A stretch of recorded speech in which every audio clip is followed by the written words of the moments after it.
Hi and welcome to QRILLPAWS Arctic World Series.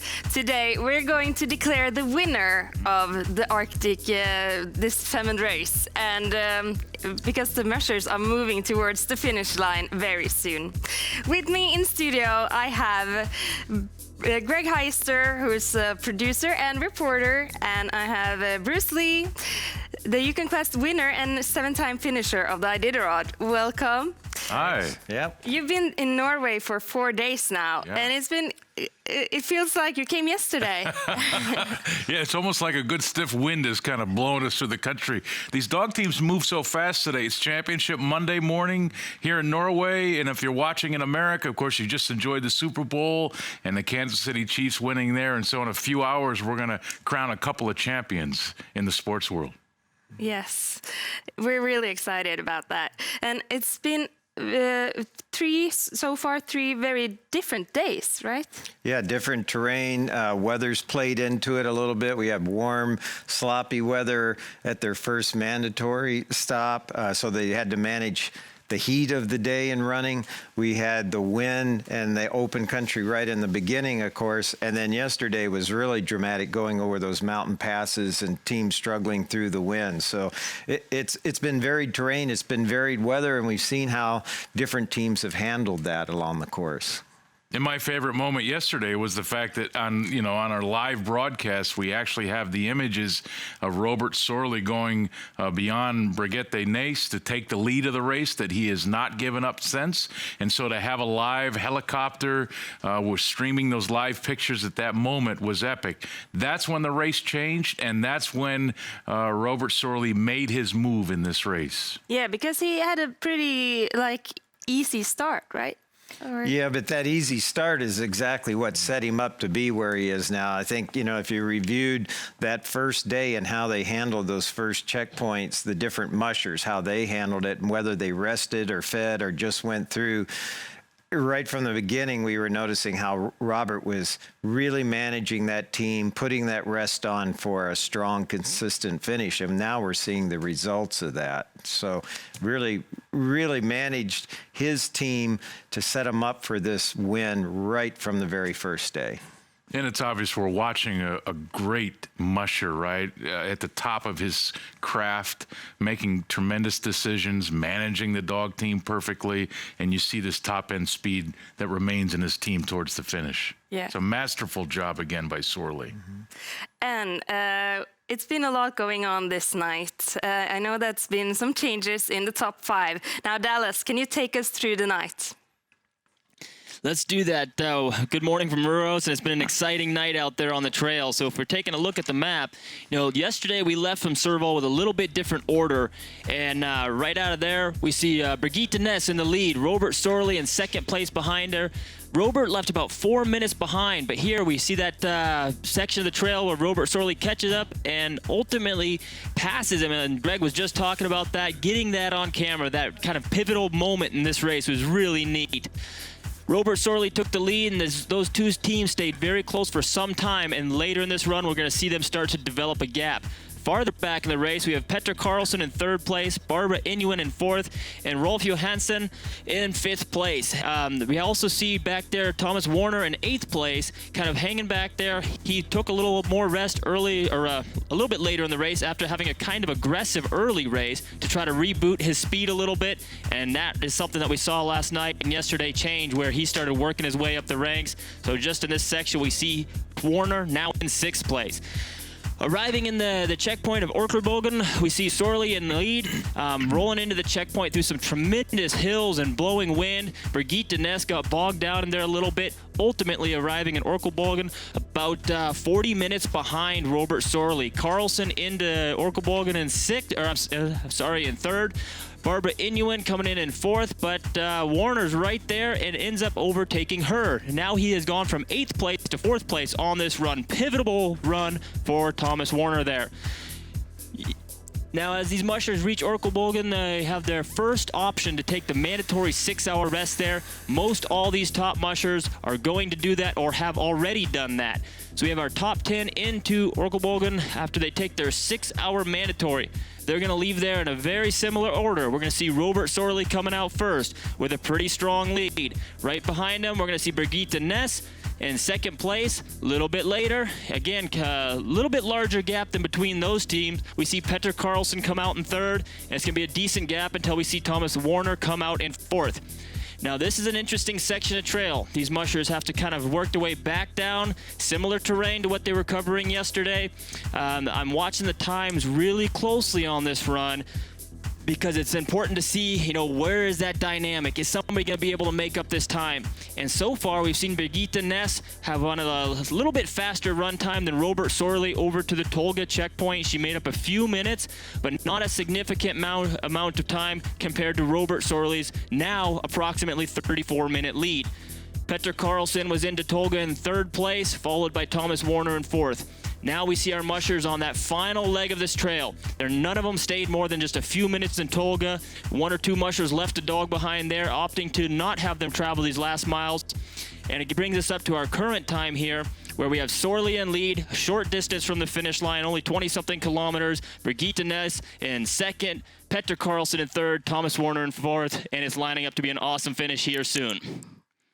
I'm excited to have the finish very soon. Now, first up, we'll have a look at the highlights from yesterday. But there's a large gap between him and the lead pack, which the lead pack right now consists of Robert Sorley and Birgitte Ness. And I think these two are going to be duking it out all the way to the finish line. I see it that Robert's team looks a little stronger to me, and also by drafting off of her, he's taking the mental pressure off of his leaders. It looks like we're going to have a pass here pretty soon. Yeah, we are. We're going to watch it live. But just by having another dog team around you and using the energy of both teams, Robert's setting at a really nice place. There he goes with the pass. Leaders just stretching on the team out there and getting by.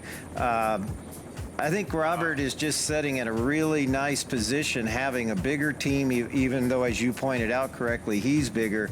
But that time, we saw this from the beginning. We both mentioned that, how he set up and used the speed to gain more rest on his dogs. He has the mandatory 6, but he also can just keep the pedal down on the speed of the going at any other point. He's not going to have many other stops. Got Robert coming up our first view. We got Robert Sorley coming up on our live camera here. So he's just a short distance ahead of Birgitte, who we were just watching. But this is Robert Sorley, the leader of our race, come by our camera live.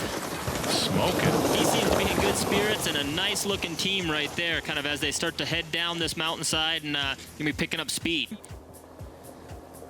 We got 4 minutes and 24 seconds that Robert has put between him and second place, Birgitte Ness here. I want to draw our attention here real quick to Petter Carlson. He's in third position here, moving down the trail nicely. So he's a little ways behind our leaders, Robert Sorley and Birgitte Ness. He's about 19.5 kilometers behind at this point. We see a steady team, but managing quite a bit slower pace here. It does look like they're climbing up. Got a little bit of drifting going on in the trail there as well. But these guys are doing well, but clearly we see a different pace than what's being set up towards the front of the race there. All right, we're taking a look at Robert Sorley here, cruising along with a nice-looking dog team. We're getting these amazing live aerial views of these teams on the trail right now. And so this is Robert Sorley leading the Femund, closing in on the last checkpoint that they're likely to be stopping and camping in. Now, a little ways back down the trail, this is Petter Carlson. He's a few miles or a few kilometers behind the leaders, about 17.3 kilometers behind, looking nice. And man, it's a nice looking team. They're moving along steadily, but they just simply don't have that upper end speed that Robert's showing here out in front of this race. But nice looking gang of dogs. Everybody's scooting along really nicely there. Still a really nice looking traveling team to be proud of. Not everybody can be at the front, but that doesn't mean other people don't have a nice dog team. And that's a nice, smooth, put together team right there we're seeing.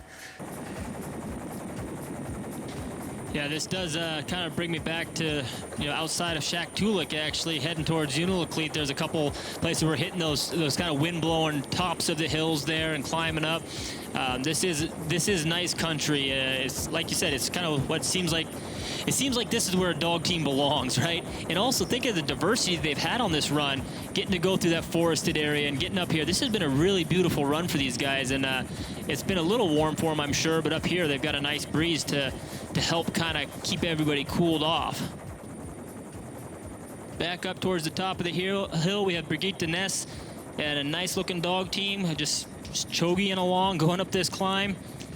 You can kind of see here this team has kind of settled into the climb gear a little bit better. When they first got up above tree line, we saw a lot of dogs looking around, kind of backing off a little bit.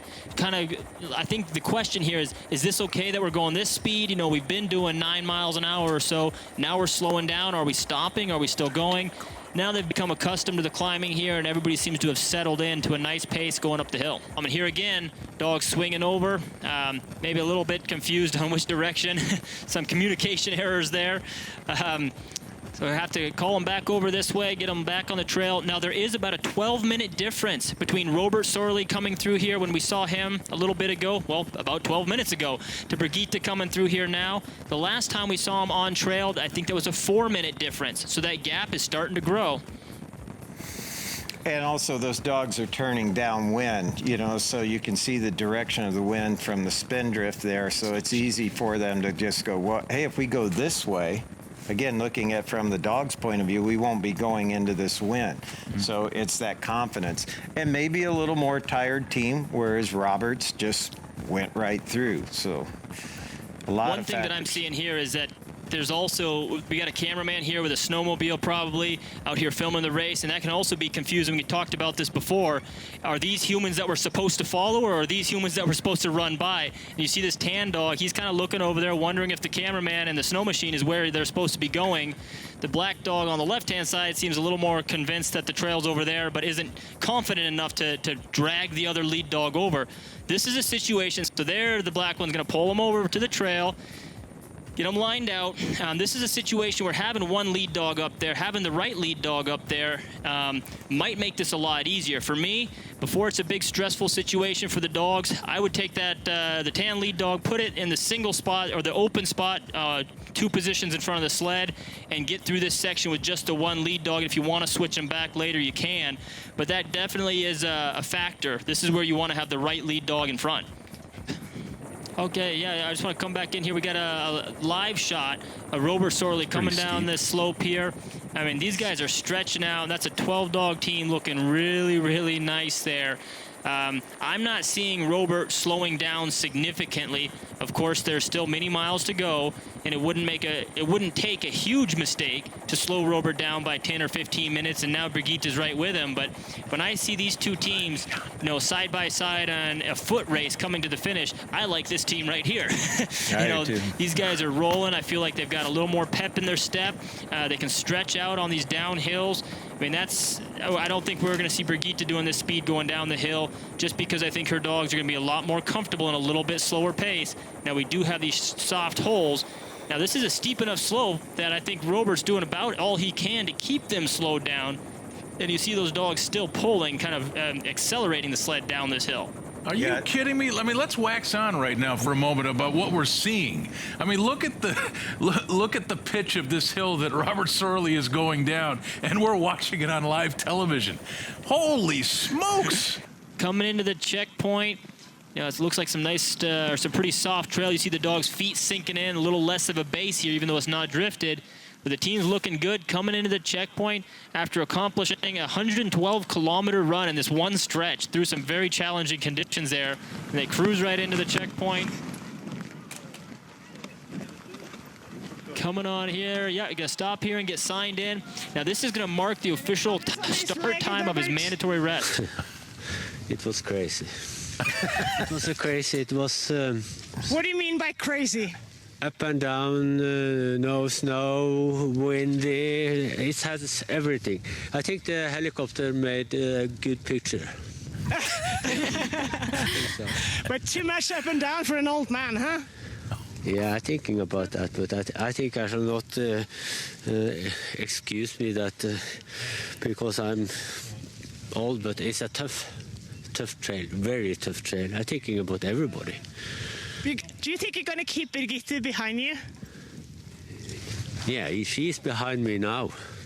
Is she still going to be behind you at the next legs? Yeah, I hope so. Hopefully. Good luck. Never know. Never know. Go, Robert. Things are looking good, Robert. Things are looking good. Your dogs are looking good. Ah, they're looking very good. No problem. How long time are you staying? How long? 6 hours? Yeah. You're taking your 6 hour here. Yeah. Take care of your dogs. Thank you. Yes. Thank you. Okay. Turn our attention over here to the screen real quick. Wow. We've got Petter Carlson, I believe, coming through this storm. Wow. This is turning into a real storm. We see a headlamp there. You know, it's still, I mean, that is a whiteout. That is the definition right there. And that light is probably not helping them see the trail too much, but it is a safety thing if there's any other snowmobiles or anything, because anybody moving on this trail, obviously what we see here is a light and kind of the rough outline of a human trying to help the team out. And now we can start to see the outline of the dogs. I believe he has the GPS in his hand right there because he wants to know right away if he gets off this track at all, making sure he's on the right course. And now we understand why these stakes are so close together, right? Before, when it's a nice, beautiful day, it seems like they put way too many stakes out there. You can see 100 of them at any given moment. But in conditions like this, how do you know where to go? I mean, you're very thankful that those stakes are only, you know, maybe 50 meters apart in this section. So whenever I'm looking at a trail and I see stakes like that, it tells me that this right here is possible, right? Sure, but here she is coming into the checkpoint. You can see she's got her parka kind of back on just the suspender portion. Yeah, so she switched up into just with the one single lead dog up there coming into the checkpoint. Birgitte, what happened just up on the mountain? I had to use my GPS to find the way. It was completely white and no sticks. How long time has the dog been in the sled? Just from when we lose the trail. Why is it really bad up there? Yes, really bad. Welcome to the checkpoint. Thank you. It's good to be here. Okay. All right, taking a look at the Tolga checkpoint from earlier. This is Robert Sorley pulling into the Tolga checkpoint after about a 44-mile run. That's 71 kilometers. Got in here in a nice time of 5 hours and 48 minutes with all 12 dogs, still looking really, really sharp. He had a solid run time over here, kind of a diverse terrain out there, but he's just going to come in here, check in with the officials, say hi, and be back on the trail after staying there for only 3 minutes, which is a real quick kind of pass through. Oftentimes you might get a little more information on the trail. Sometimes they'll have a bottle of water or a snack for the mushers to have on the trail out there as they go through. But the most important thing about this checkpoint is they have the option to leave a dog behind here or have the vets help with the dog if they have problems. Here we see Birgitte Ness coming into the same Tolga checkpoint. She had a little bit faster run time at 5 hours and 44 minutes. So she made up 4 minutes of time on Robert, but he still holds a significant lead at this point in the race with only 40 miles, 65 kilometers to go to the finish line. Now, Birgitte did opt to leave a dog behind here, you know, taking advantage of that service, if you will, being able to take that one dog out, leave it with the veterinarians. She's going to sign it over to them and continue on with one fewer dog. So she came in here with 10 dogs. She will leave with 9 dogs, and hopefully having left that slower dog behind, she can be able to pick up a little more speed. She still has a significant gap between her and Robert Sorley. I'm seeing a 34-minute difference from when Robert left the Tolga checkpoint to when Birgitte got back on the trail to continue her chase. That's enough time that it's going to be a challenge to overtake him, but Robert, he still needs to be looking over his shoulder. If he takes a wrong turn, if he has a major problem, Birgitte is still in this race and has the opportunity to catch up with him there. So here you see they're going to get the last thing situated after having left the dog behind. A lot of times they have to sign on the piece of paper that is no longer in your team. Now the line that the dog was attached to, she's going to clip that up so that it's not going to be tangling up with, you know, or tripping hazard for any other dog in there. and oftentimes they'll rearrange the dogs. Most mushers do like keeping 2 dogs in the wheel position, and like me personally, I like having the position 1 ahead of wheel singled out if I'm gonna have a single spot. So we saw her take a dog from a little farther up in the team, bring it on back here, so that she will still have 2 wheel dogs. And again, that wheel position is the 2 dogs directly in front of the sled. So she has her double wheel dogs now. Her leader's taking a little snooze here, power nap. When it's time to go, see him back on her feet, and that tan lead dog on the screen's right is the same one we saw her come into the last checkpoint with, going through the storm, and they're peppy and start charging out of there, and she's back in the hunt. Now that was the last checkpoint, the 7th checkpoint, and right now the first mushers are approaching the finish line. Yeah, it's going to be an exciting morning here. And Bruce, as I'm watching that video, I'm thinking, of course, Robert Sorley has won every dog race that he's ever entered in. It seems like he's been that good throughout his career. And so maybe the anxiety isn't as high for him as it might be for others. But talk about the anxiety of a musher, knowing that he or she is getting close to a championship, knowing that Murphy's Law that says that anything that can go wrong will go wrong is still possible in those closing miles. Yeah, and that's why we say it's someone's, in this case, is this situation, this race, Robert's race to lose. Yeah. And you don't want to do that because that would be letting your team down. That would be a real disappointment. There's always a chance of losing the trail markers and going off trail and taking, 10 minutes here and there starts adding up when you've got a team that close behind you and can change the dynamic of the race. After you've done this much work to capture that position, you don't want to blow it yourself making some silly little mistake. So it's not super stressful. It's just something that you're intently focused on the drive to the finish line. Wasn't that long ago we had Jeff King get stopped about 24 miles from the finish line of the Iditarod on his way to his 5th championship. A storm stopped him, and then Ali Zirkle was stopped a few miles later, and Dallas went on to win a championship that he didn't even realize he had won when he got to the finish line. So anything can happen in these races, far from over. Yeah. Now the daylight starts to swipe over the Røros, where the finish line is. What a morning. And this kind of wakes a musher up as well. I mean, that coming out of the darkness, you get into those, we call them the witching hours, where your body just wants to go to sleep. But when you start to see that light come back and you can see better and turn off your headlight, you kind of just naturally, your biorhythms start waking up. And then there's the excitement of the race being over and coaching those dogs to the finish line. It's uplifting. But Robert Sorley has now 12 dogs still. He hasn't dropped any. It's amazing. But Birgitte Næss, she has 9 dogs. Does that change? Will it be different for them, the speed? Or? Well, not really, because, we saw her drop those dogs at her 6-hour rest and then again going through the last checkpoint there. And that might actually increase her speed if that's the slowest dog. The important thing is she didn't have to carry those dogs, that she wouldn't have to carry a dog in the basket. That would be a significant slowdown. So she might actually pick up speed by dropping dogs. Robert's going to have a little more power on the hills, but not enough to really change the whole dynamic of this race.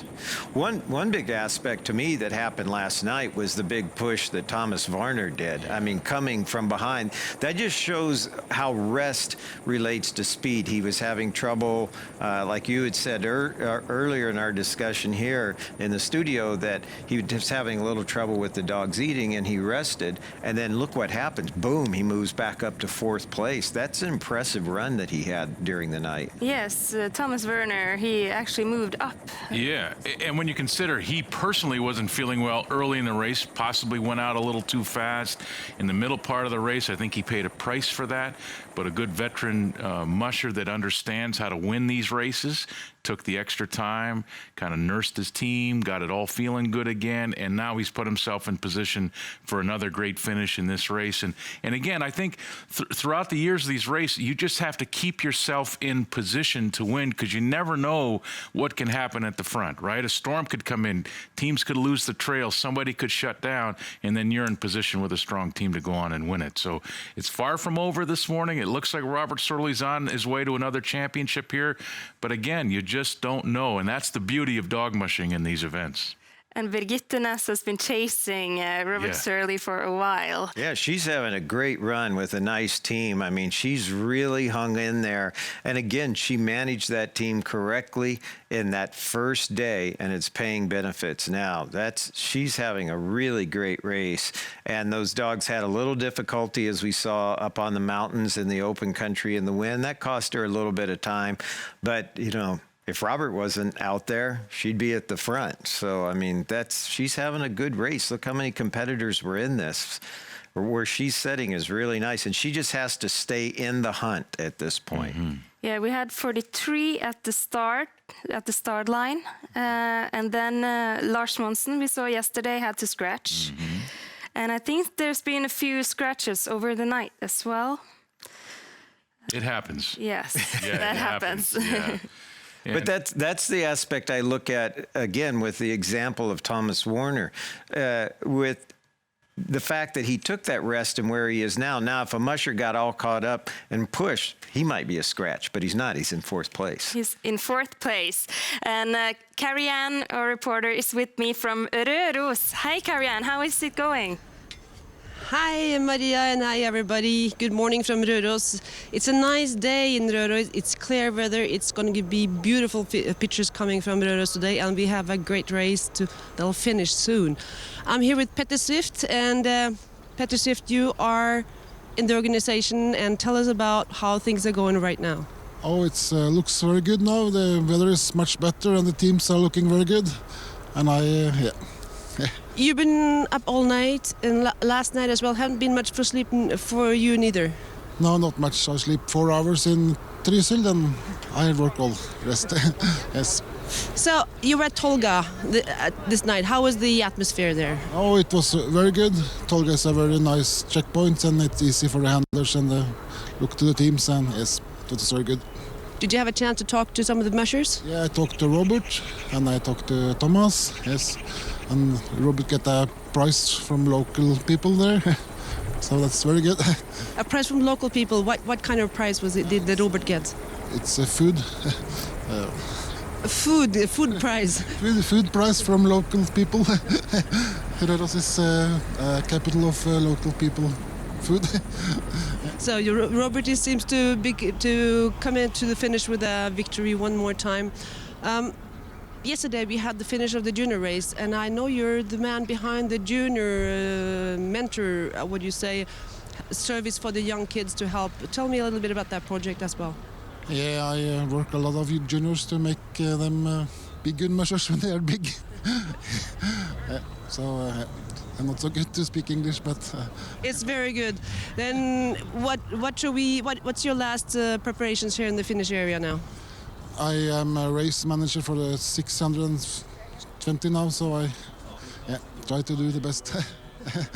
Okay, thank you so much, and well, we will be waiting patiently here at the Finnish area. Back to you, Maria. Thank you, Carrie-Anne. Well, I don't think we have to be that patient because they're really moving up close.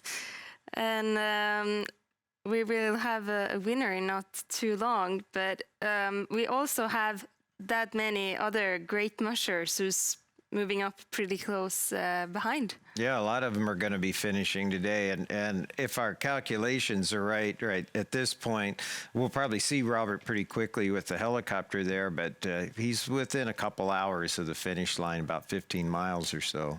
And when you, Maria, when you look at the top four, I mean, there's a few kilometers between Sorley and Ness, and then Ness and Carlson, and then Carlson and Werner. So the top four kind of seem lined out, and possibly they'll finish in that number. But 5th through 10, they're all stacked up in there, kind of like a cord of wood, you know, stacked right up on top of one another. So I think those positions, 5 through 10, is going to be really fun to watch later today, on how all that pans out. Have some pictures from Thomas Werner that he posted last night from his dog team that we will take a look at now. Da vi på siste etappe inn mot Orkebugen. Så nå har faktisk hundene begynt å spise igjen, så da begynner å få igjen litt skikkelig energi. Begynner å bli ordentlig sånn de skal være.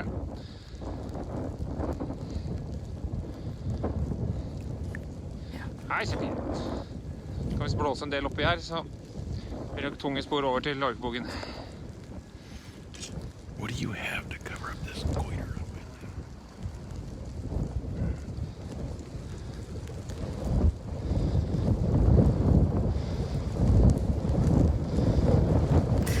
bit windy there. If you haven't learned Norwegian yet, I'll translate. So that was next to Orkelbogen, the checkpoint there. I understood that word. Yeah, I heard him say Orkelbogen. Yeah.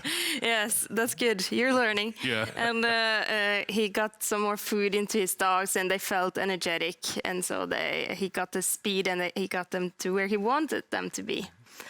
And Bruce, oftentimes it's a combination of sleep and food, right? It's just a rebuilding of the body. It's a recharging of the batteries, yeah, and he's executed that well.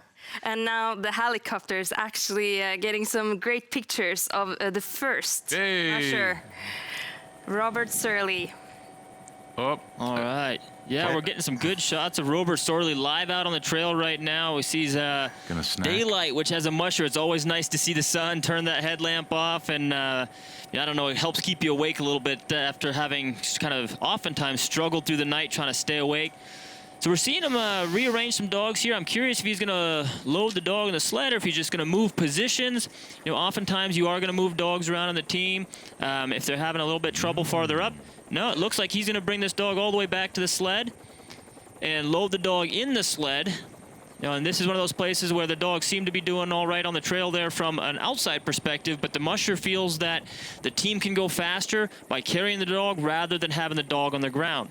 So if you have one dog that has trouble with the upper end speed and you have plenty of power in that team, then it makes more sense to load the dog in the sled and let the other guys chogy along. But that's one that he's probably wishing right now he had left behind in the previous checkpoint of Tolga, and this is where we see big teams. You know, he has 12 dogs. Birgitte behind him only has 9, and we say, well, a 12-dog team might be more powerful than a 9-dog team, but having left one dog behind at the checkpoint, Birgitte is less likely to have to, carry a dog in the sled. So this one's ultimately going to slow him down a little bit, but I think he may still have enough of a lead to hold on to the first place despite having a little extra weight in the sled. And also there's the aspect that maybe in this type of terrain that dog's struggling more than the others. So you might give it a little rest and then put it back out into the team. Like if he knows, for example, he's coming to a downhill and that dog can't handle that top speed, then once going uphill, he could put that dog back in. It could be any number of things, but you definitely have to take the stress off of that dog if it's slowing the team down. Yep, and also just from the dog's perspective, he's had a very successful race here. The dog has run happily and feeling like he can contribute to the team and do a good job for the last 400 miles nearly now. They're, at 390, I think. And the last thing you want to do is end on a sour note for that dog, right? So for a dog, it's challenging if they feel like they're having a hard time keeping up in the team. So the dog may be keeping up but not able to keep his line tight. So is an expert dog musher, obviously, and as a musher, you're not just managing a team, but you're also managing the dog's individual kind of personalities, if you will. So making sure that they have a good trip all the way to the finish. That's a good point, Dallas. These dogs are so valuable not just in dollars or in finances, but valuable in time that's put into them, care and breeding, that if you leave a dog behind at a checkpoint, it might think it did fine. It did its job, and that dog will excel in a race in coming years. So you're kind of protecting their head, their confidence in themselves and their confidence in the musher to take care of them. So that's a really good point, that these dogs still have a future coming here, and you have to think about that too. Hi, Nina. Over to you. Hello, Maria. Good morning from the beautiful city of Røros. It's a really nice and crisp morning. It's -7 degrees Celsius. People are gathered here at the finish line shoot. There is a really beautiful blue, pink skies. We're expecting the teams in here, and a lot of people are starting the crowd here. Some of them are waiting for their 450 teams, but we are waiting for the finisher, the winner in the 650 class. As you can see behind me, we have a lot of race officials. We have veterinarians here. We have spectators, handlers. We have media. We have the trail crew is here as well. We do have a lot of people here, and this is This is done by the sports arena in Røros, and we do have a lot of soccer fields around here. So the finish line is actually in the middle of a soccer field, football field that is in Norwegian. This is done by the hotel called Rørosvidda Hotel, and this is the base where we had the finish line of the Femund race for many, many years. A lot of years ago, we also had a starting line at this very point. So we're not going downtown into the streets of Røros at the finish line. We're just the musher will come down from the mountain, cross a road, get down to a small lake behind me, underneath some roads, and then moving into the beautiful arena here, the sports arena, the soccer field here at Røros. And you see people are pretty much dressed up. It's -7. It's not a wind at all. It's a really beautiful day. This is going to be probably the most beautiful day during this Femund race. So we're really excited to see Robert coming in. Yes, we definitely are, and here he is. And they're moving nicely. They're a nice steady pace, maybe a little bit slower cadence in the dogs' step there than what we saw yesterday. But again, they're finishing the end of a long race. So days and days at this, and they can go at that pace that they're in for basically forever, it seems like, with these Alaskan Huskies. So they're looking really nice, stretched out there, looking real consistent. So the dogs can go on after the finish line, but it's the human, it's the musher who is the weak point here. We don't really know how long these dogs can go because people can't keep up with them. I mean, they get to, on a race like the Iditarod, they get to know them after 9-10 days, and the mushers are exhausted, but you give the dogs another meal and a little rest, and they could just go right on across the Bering Sea, right into Siberia, and keep going. I would say the last year that Mitch Seavey won, that's probably the most high energy, well-preserved team I've ever seen cross the finish line at Iditarod, and they look like they could have turned around and gone right back to Nome. And it depends on the weather, it depends on a lot of factors, but the point being, these dogs have athletic capability beyond what a human can keep up with at this point. That's absolutely the case. I know after every Iditarod or every long race, it takes me a long time to recuperate, whereas the dogs, the next morning after the race, they're right back to 100%. It's phenomenal what they can do, and I do think you're right. When we look at really long distance races, the musher is the kind of limiting factor in many cases, particularly if we looked at a race maybe even longer than the Iditarod. One doesn't exist, but if it were to, I think you would see that kind of get magnified the farther and farther you go. So on a 300 or 400 mile race, in this case we're at a 650 kilometer race, I think it's a distance that the musher can manage and do well, and they're going to be tired at the end, but they'll bounce back, versus a 1,000-mile race where the musher is truly just done when they reach the finish line. But through all this, we're keeping the dogs at, about 80 to 90% battery, charge on that battery, leaving each checkpoint. That's kind of the goal. So how much rest does the dog need? Well, a lot of that is why we do these run rest cycles, is because it suits the dog. Like every 4 to 7 hours they need a rest, and then they're ready to go again. And now Nina is at the Røros, and it looks like you're with some veterinarians, Nina. Is that right? Well, that's right, Maria. I'm right here. Maria, that's right. I'm right here and at the finish line, at the chute here, together with two of the most experienced sled dog veterinarians. We got Rita Santos from Portugal here. Hello, Rita. Hello, hello. And Rita, you've been coming back to this race year after year. Yes. Why? Oh, because it's hard to explain why, but it's the whole environment and the whole race. I think it's very exciting to be here. So every year we want to come back and do it all over again. It's really nice. I think it's a contact with the dogs and with the mushers and with the team of the veterinaries, the volunteers. I think it's really, really nice. I also have Nira from the Canary Islands, which is a part of Spain, actually. So, Nira, you're also one of the veterinarians who have been here for many, many years. Why do you come from the warm and the summers of Canary Island all the way up to the cold and the snow? I think because of the same way people from Scandinavia wants to go there because it's different and they like it there. And I really like the sport, so there's no better place to come here. So to see that. You guys come to all the races in Norway. You go to the Finnmark, the Bergeby, the Femundløpet, and you travel around in the Scandinavia? Yes, it's really nice. Rita, what are you looking for at the dogs, or what can you say about the dogs at the finish line? Well, I can say that the dogs are looking really good. They come really happy, full of energy. They are waving tails. They have a really nice appetite. It has been a really good race, I think. The teams have been in here so far are the 450 teams, but are you going to have a look at the 650 teams as well? Yes, absolutely. We are going to stay here the whole time until it's over. Nina, how many veterinarians will there be here at the finish line? Well, as soon as the checkpoints are still open, as soon as they are finished and they were starting to close, they will come here. But for now, it's just the three of us. And then they will come more.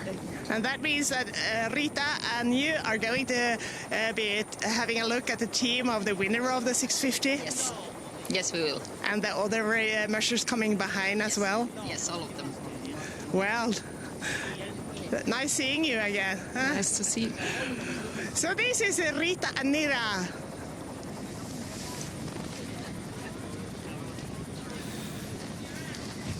Now, how do you think Robert's dogs looks like now? They look great. They're in kind of a low gear. We can see Robert working a little more and going uphill. So again, the fact that he hasn't put that dog back in the sled going uphill probably means that it's just holding back the rest of the team, and he wasn't just protecting it on a downhill run, but it could still go back into the team later on after a little rest. But looks like he's been doing a little bit of a climb here, pedaling and running a little bit now and then. He's got to be getting close to the finish line, and he knows this trail, so he probably knows exactly what he has to do to manage this team these last few kilometers. Yeah, I think we're going to see that dog stay in the sled all the way to the finish line. You know, he's covered quite a lot of distance here, about 120 kilometers that he's done thus far on this run, and still has about 16 kilometers to go to the finish line. I think we're going to see that dog riding the rest of the way. And it will make it more challenging, you know, a little harder work for him and the rest of the team, but obviously it's the best thing for that dog and probably the best thing for the team as a whole. And I think that's the right way to look at it. First, it's the question of, is this the right thing for this dog? Is doing this run, continuing to build this dog, and again, not just for this race, but for the career of that dog. And again, from a less untrained eye here, yeah, Bruce, you talked a moment ago, it appears that that team is moving a little bit slower by the cadence, you call it, with the rate at which the feet are pounding the trail. But from this untrained eye, I see a team that's in beautiful rhythm, still very matched well. It seems like the teammates in that team are still very much on the same page. And that's a great observation, Greg. It's important that all the dogs are moving at the same speed at any given point in the race, that they're well matched so that there isn't some that are being overstressed compared to the others. And there's nothing wrong with them being at a little slower pace. They should be, because they're finishing this multi-day marathon. It's common sense that they would be a little bit slower than what we saw yesterday. And they're at the end of this run. But as you pointed out, evenly matched. And that's what makes a dog keyword team. Yeah. And now Robert is heading towards Røros, which was also the starting line of the Femund race. And our reporter, Karianne, is there. Thank you, Maria. I'm here with Siri Galein. Did I get it right? Almost. Galein. She's the checkpoint leader of the start and the finish area. Tell me, what exactly is your role during the Femund race? It's just to make sure that everyone does what they are supposed to do, getting enough people to welcome the mushers. You have a lot of fire everywhere, so it's my job to coordinate everything. It's nice. We are warming us up with. It's not very cold today though, but this is where people can come and sit and make the sausages. Not the audience, but all the security and all the people that are working on the checkpoint, because they have to have a break sometimes. They are working 4 hours and then go home and sleep 8 hours and then come back for another 4 hours. So we have to have a place that we can talk and drink some coffee and chocolate and You've been working for 2 days now, and now it's not over for you. We're waiting for the 6:50 to finish, but you're still going to work for another 2 days, right? Yes, because there are some mushers that are on the other checkpoint, so we have to stay here till the last musher is crossing the finish line, and then we have to take it all down. So I think we probably finished here about Wednesday or Thursday. Yeah. So we have a week checkpoint, really? Yes. When the start and the finish, yes. Mm. And you're a volunteer, as 750 other people. Yes, I am. Why are you doing this? Well, we love mushing. I have Alaska Huskies by myself, so I love mushing. Yes. That's why we do it. Your real job is working with the Elden, the music theater. We were talking about it yesterday while I had Arnfinn Strømme coming to the studio. Tell a little bit about your implementation there. Well, I'm a manager there, so manager and producer. So every summer, 12,000 people come to Røros and watch the rock musical play. So it's my job to be a manager and producer for that. That's my real job. Your real job, but still you have to finish this off before you go back to your real job. Thank you so much for dropping by with us. Thank you and good luck for the rest of the race. Thank you. And now back to Maria in the studio. Thank you, Carrie-Ann. And Dallas, can you tell us a little bit more about the leading mushers here? Yeah, so we see, first of all, on the upper left-hand corner here, we see our kind of standings at the moment. We got Robert Sorley about 15.5 kilometers from the finish line and making steady pace towards the finish. You know, we just talked about a little bit slower pace, but I still really, really like this team. Everybody's pulling evenly, helping disperse that load across all 11 dogs on the ground. 5 kilometers behind him, we have Birgitte Næss. She's made up a little bit of ground on this run as well. I don't think, you know, when you look at the distance to the finish, 15 kilometers, and the distance she needs to make up, 5 kilometers, I think there's not enough trail for that to really happen. But 5 kilometers is not that big of a lead. And if, let's say, for example, Robert had to load another dog in his sled, that could make up the difference. So Robert is not invulnerable at this point, but he does have a commanding lead. In third place, we have Petter Carlson, about 12.5 kilometers off the pace. Then Thomas Warner, 23 kilometers off the pace. We see a bit of a gap there. Then Nina Vollen, 33 kilometers. Daniel Hagensen, Pete Janssen, Barbara Inuin, Rolf Johansson, and Trina Lyric. So that's our top 10 right there. And we're going to see these mushers coming in across the finish line here over the course of the day. But of course, we're looking forward to getting Robert Sorley in here very soon and Birgitte Næss. And I'm going to be curious to see how much distance is between them when they reach the finish line. Look at that sunrise. Man, we always knew Norway was beautiful, but now we get to see it firsthand. What a great morning on this trail. Yeah, I'm going to be interested to see how much she makes up on this run, too. Whether she catches him or not, she's run a really dynamic race. And probably that run yesterday is what separated them the most here at the finish line, with Robert being so much faster, the way he managed that team, and then her having a little more difficulty in giving up a few minutes getting through that storm up on the mountain. But the fact that she's making up time now, this is going to be real interesting to see how this comes together at the finish line. And as we watch this, I'm reminded of 2005 when Robert won his second Iditarod championship, where he kept just enough gas in the tank to get to the finish line first in front of a hard-charging Ed Eaton, a musher from Kotzebue, Alaska. So this is where part of the expertise that comes into play, right? I mean, he has been planning this last run all through his entire race. You leave enough gas in the engine, you hope to get there first in the end. Well, I think that's what Dallas was bringing up the point to the audience yesterday. You can't just go, well, he's 60 years old, he's not as competitive. He has 30 years of experience to rely on, and that's a great example, Greg.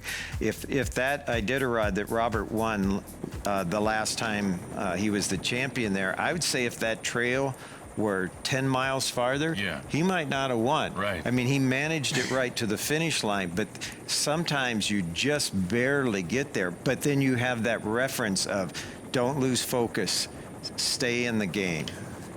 And at the finish line, we have our reporter Nina on spot. Right here at the finish line, Maria, waiting for the teams to arrive. There have been 450 teams, but we're waiting for the 650 winner and the other teams. I'm here with Rune Hesthammer, who is the race marshal of the whole race. Have there been any special incidents this year, Rune? Not up in the front, but some of the teams on behind, they are have a little bit trouble to reach the next checkpoints. There's been a lot of snow and they're tired. But we sent out some scooters to check them up, and if it's okay, they'll come along. You're saying a lot of snow. Which leg do you think will be is the hardest one for the measures in behind in the result list?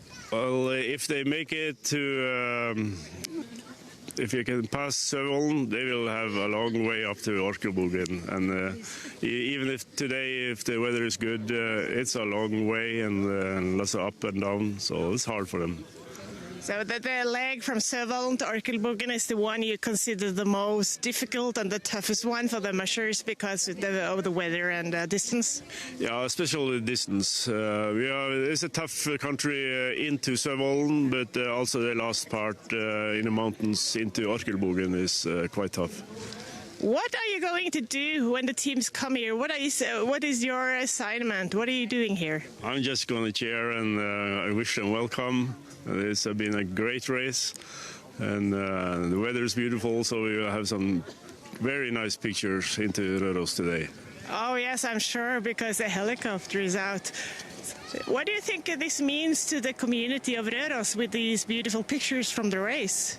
I hope it doesn't get too overcrowded in the next few years, because this is phenomenal pictures we're seeing here. And for me also to watch the long-distance team and hear all the comments, it's a thrill.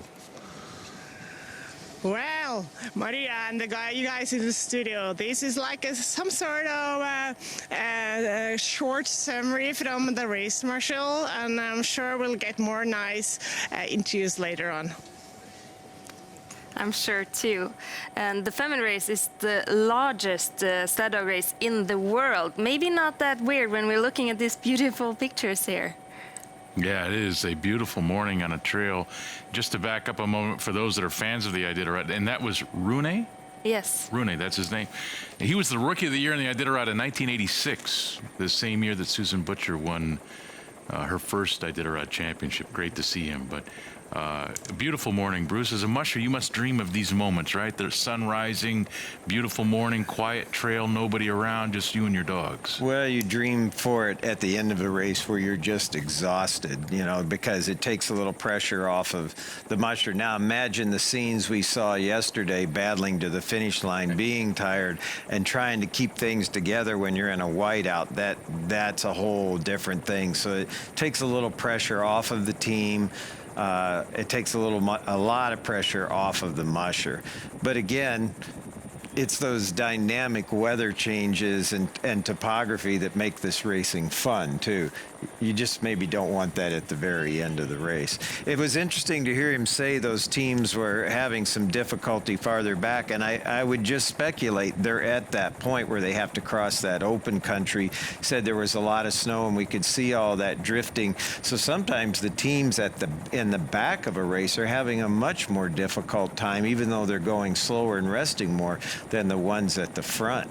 It's kind of up to Mother Nature as to what kind of trail you get at any given point in a race. And you can kind of tell by those images, there's several feet of snow on the ground there as you look at the root or the trunks of all those trees, the snow very much up. So you get off those trails and those dogs are going to be in some deep snow. Yeah, and if the wind's blowing, that can hide the trail from you. Now here, that wouldn't be so much the case. Here, you'd really be struggling. But it looks like they have a great trail in here in the last few miles of the finish. I mean, looks like it's got a really solid base. It's obviously very visually easy to find, and it's just it's easy for the dogs to just move along it on this kind of trail. And it just seems like we're in looking at the pace of the dogs and how Robert is working. It's just a series of continuous hills here. At some point, they'll probably start a downhill run into the finish line, but it looks like they're having to work pretty hard in this section of the trail, getting over this continual slight uphill climb. Yeah, guys, I'm sitting here in Ruros, and I've been watching some of the 8-dog teams coming in. I believe they're all running on the same trail here, so there's a lot of scent on that trail. We see sled tracks on that trail, and when those sleds do go down the trail, those narrow runners actually can pack a pretty good base. Oftentimes, if there's maybe an inch or 2 inches of fluffy snow on the surface of the trail, if you're in second place or behind another team, if you can get your sled right on the trail or the runner tracks of the team ahead of you, it'll make a couple tenths of a mile an hour difference for you. So I think Robert's running on a really nice trail here. Of course, we've been talking about it. He's had a great team this whole way. Still has a really nice, even-looking team, but with a slower pace. You guys were talking about Robert Sorley's last win in the Iditarod in 2005, where he held on to the lead. He timed it perfectly. He was the first one to the finish line, and that's where the time matters, not what would have happened 50 more miles down the trail. But he did barely hold off both Ed Eaton and Mitch Seavey, my dad, in that race. You know, they were closing in fast. So I think Robert is good at knowing where the finish line is, managing that fuel to get there with a nice team. That being said, if I can be so bold as to critique somebody as experienced and accomplished as Robert Sorley, I would have liked to see his run time yesterday through those mountains, through that challenging trail. I would have liked to see that run maybe a little bit slower, and I think he would have actually had a better speed on this run here. And, you know, this is an 88-mile run from the last 6-hour rest into the finish. Oftentimes, mushers forget that that last section of the race is still part of the race. You know, we race into that last mandatory rest. In this case, it's a 6-hour mandatory. In the Iditarod, it's an 8-hour mandatory. And we almost feel like that's the finish line. But there's often one more long run, and he might have a run time 40, 50 minutes faster on a run this long. So I know it's pretty bold of me to make a critique of a musher as accomplished as him, but I do think if his run time yesterday had been a little bit mellower and maybe a little less pressure to try to get a lead between him and Birgitta going into that 6-hour rest, we may have actually seen him have a bigger gap ahead of Birgitta coming into the finish line. Yeah, that's possible. But then again, as we've all said, the musher knows their dogs individually the best, and what point they're willing to give you that power, and how they're going to finish. And you can always misjudge a little bit, but boy, now here's a team moving. There's the speed difference right there with Birgitta's team. I mean, look at, again, the cadence, the rhythm of those dogs' legs. The difference is she's obviously on a flat lake or something here, but in comparison to Robert's going uphill. But regardless, that team looked really nice right there moving along. So she's doing a quick dog check here. You know, if you see some irregularity in a dog, you're going to want to check out what's the cause of that. Is it something like snow in the booty? Or are they getting a little bit of, you know, maybe just some ice buildup on their hair? Or is there a muscular thing? So you're seeing she's kind of manipulating or palpating the muscles there, checking on everything, making sure the dog's all right. We may see her need to load up a dog as well, which in that case, her speed is going to probably drop more than it did relative to for Robert, who still has 11 dogs in his team. If they both end up with a dog in the sled, of course, I'd rather have, you know, 11 in front with one in the sled than 8 in front and one in the sled. So we'll see here if that's, I think she's probably going to load that dog up. I would say definitely going to load that dog up, you know, and that's pretty common. Check them out, see if there's an issue. Yep, there's a problem. We're going to put the dog in the sled. So as she starts to get to these little rolling hills that we saw Robert working through, she's now going to have some extra weight in that sled as well. So you see her making a little room, taking out the sleeping bag there. She's going to kind of have that fluffy parka as part of the bedding for the dog, make a nice comfortable nest for him in there, and load the dog up. And Dallas, to build some drama here, I mean, these are critical minutes she's losing. Yeah. Yeah, I mean, at this point in the race, I think every minute counts. You know, she's had a fairly good run time relative to Petter Carlson behind her. You know, he's moving really nicely as well, but she's got a big gap behind her. So I'd say at this point, when she's loading this dog, I think she's going to recognize, okay, if I had any chance of catching Robert, that's probably not going to be here now. But again, it's the right thing to do for the dog. So I think that's obviously your first call is do what's right for the team. Second call is, you know, how do we run this race effectively and, you know, competitively race. But of course, that all happens after the care of the team itself. So we're seeing Brigitte Ness live on the trail in second place right now, loading one of the sled dogs into the sled. She's got a clip that or a leash that she just put on the dog's neck. That's going to be a safety line. You're supposed to have the dog kind of physically attached. She wants probably to have the dog to have a, you know, maybe that she'll leave the head out of the sled where the dog can look around. Most of these sleds also have like little windows or air vents so that if you do need to zip the sled up completely or if it's very bad weather outside, the dog has a little porthole that they can kind of put their nose up against and get nice fresh air in there. And these sleds do have to be designed to be able to safely and comfortably carry a sled dog. Here in Norway, they actually have rules that your sled has to have a certain amount of ventilation, square inches of ventilation on the side of the sled specifically for carrying dogs. Because this is, as a musher, what, you know, the process. If a dog isn't doing well, you have to load that dog in the sled and it has to be carried to the next checkpoint where you can then leave it behind with the veterinarians. And Bruce, explain, I mean, she's going to leave two singles there, or will she move those two dogs together and run them side by side? If it were farther back in the race or at a checkpoint, you would probably take out a section of gang line. But in the heat of battle here heading to the finish line, she probably will just leave things as they are. Or she might move a dog back into the wheel position if she prefers to have two dogs at the wheel. Like yesterday, Dallas and I were talking, he prefers two there. If I was in a windy trail, I like one because of the freedom of movement. That's individual musher preference, but regardless, in a checkpoint, you might take out that extra section of gang line so you've got more power concentrated back by the sled. But she's in the heat of battle now. That takes too long. But Maria, you were talking or asking before about 9 dogs versus 12 dogs. This is kind of a critical point where power does make a difference. Robert had 12. He loaded 1. That might slow him down a little bit, but he's got 11 out there. The mechanical part, the pulling part of a dog team, the power in the engine, loading 1 when you have 8, that significantly slows down a team. You just don't have as many dogs out there. I'm going to cut in, guys. We got some live shots on the ground from Robert Sorley, 12 kilometers out from the finish line. And, yeah, you're absolutely right, Bruce. I mean, 11 dogs in front of the team with 1 in the sled. I'd much prefer that than 8 in front with 1 in the sled. But, man, Robert Sorley, the dogs he's got on the ground are looking really, really nice still. Steady pace. They don't have the kind of the zip that we saw in them yesterday. And, of course, they do have one of the teammates in the sled, and that's going to cause a little more, you know, a little more weight, a little more friction. It's going to slow the speed down. But they're all pulling really nicely, and they're still trucking along very, very well at this point in the race. And Greg here has pulled up a map of the topography of the trail, the elevational changes. And what I see here is, as far as what we've seen in the speed, Ness is down in a valley right now, and so Robert is actually just now summiting the last big climb in the race. So he's had this long climb. They're reaching the summit. You can see they're getting up above tree line now. And I expect we're going to see those dogs really pick up speed, because it's basically, according to the topographical map we have here, now a downhill run all the way to the finish line, where as Brigitte now has to do this entire climb with 8 dogs and 1 in a basket. So I think we're going to see the speed of these dogs. Looking at the map here, he has just finished a real long climb.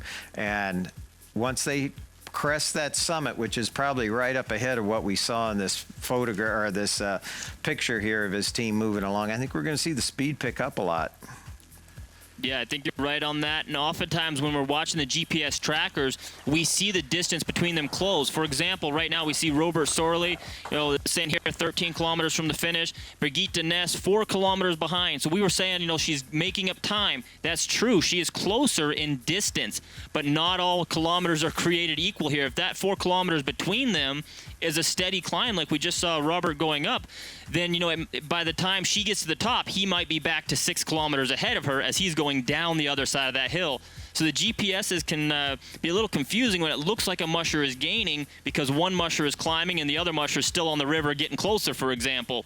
So those GPSs aren't always a clear, accurate assessment as the time between the mushers. What is going to be interesting is to see how much time has elapsed when Brigitte comes by this same camera that we're watching Robert Sorley on right now. Then we'll have an accurate timestamp and the time in between these mushers. They look good right now. Back to Brigitte farther down the trail, and I will say, man, she's got the one dog in the sled, but the dogs on the ground are looking really nice. This is, again, an even-looking team with all of them pulling steadily here. When you have a small team, and I think you guys know from watching races recently that I've been in there, I'm oftentimes running a small team of dogs. Now, you can be very fast with a small team, but you have to be more cautious, right? A mistake or having to carry a dog that in your sled will have a greater effect on that smaller team. So it's having a small team is kind of a double-edged sword there. You can slim it down. You can be fast. You can rely on those top 6, 7, 8 dogs in your team, and you can compete with bigger teams and but have dogs of the same quality. However, you're more prone to, well, let's put it this way. A mistake you make will be magnified. It will have a bigger effect. So if Brigitte has to now climb this hill with 8 dogs on the ground and 1 in the sled, that is going to be a little more damaging to her time than it was to Robert's. And that's why when I do have a small team, I am going to be even more willing to leave dogs behind, which seems a little bit counterintuitive. But again, if I have 12 dogs, carrying one just isn't a big deal. If I have 8 or 9 dogs, carrying one is a big deal. So when I have a small team, I'm actually more willing to leave a dog behind, or let me put it this way, I'll leave them behind with earlier, or when I see a little tiny, something's just not quite right, I'll leave them behind rather than waiting and saying, okay, yes, definitely, this dog is beginning to get fatigued.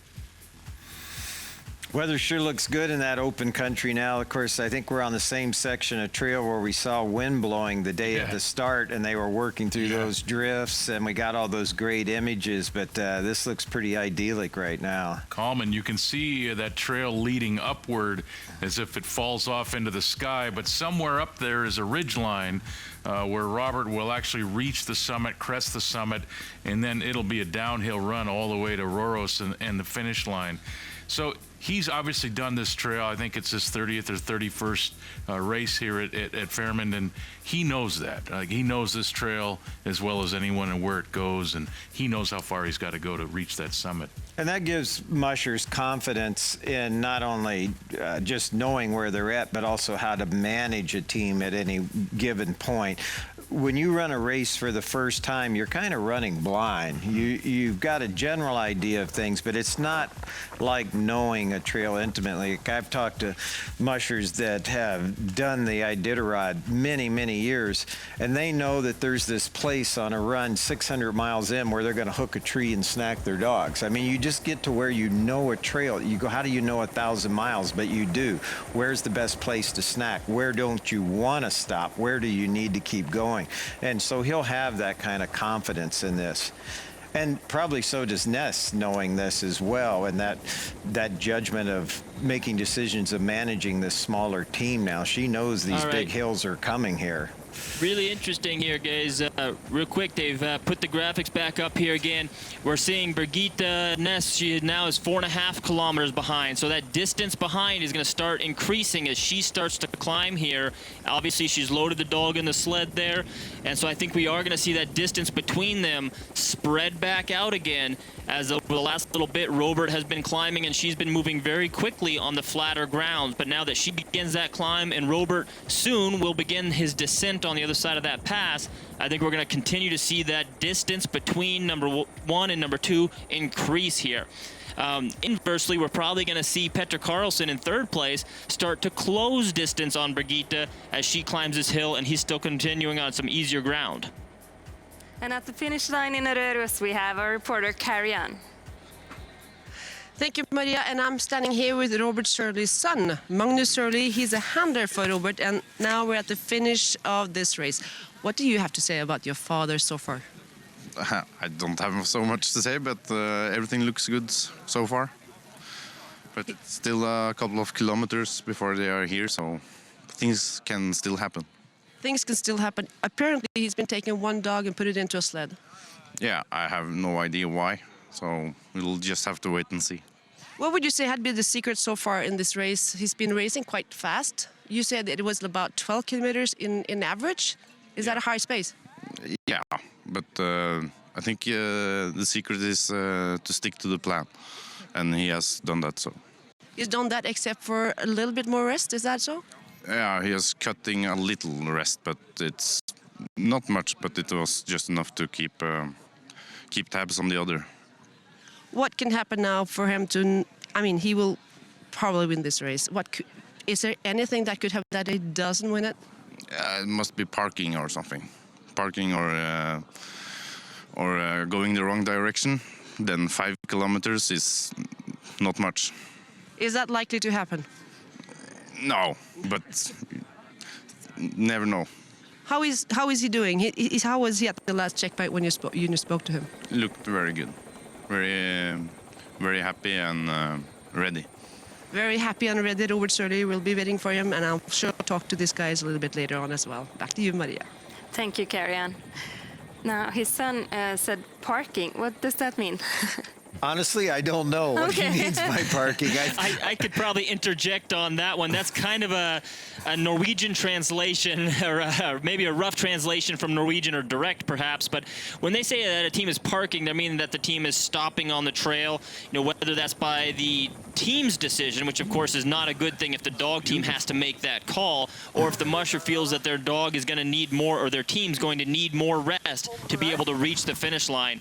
So we would call it maybe quitting, or the dog team stopped. Here it's called parking. Yeah. Look at the sun on that snow. What a glorious morning. This is Roberts coming at us, which it appears it is. Now look how the speed is picked up in those dogs as he's summited and then heading a little bit more downhill, or at least on the flats. And again, I agree with Dallas. We're probably going to see a spread between first and second place as far as distance now. She's got that big, long hill that she's just starting up now. Looking at the tracker here and the topography, she's at the base of that, and Robert has reached the summit. So he's pretty much got to glide to the finish line now.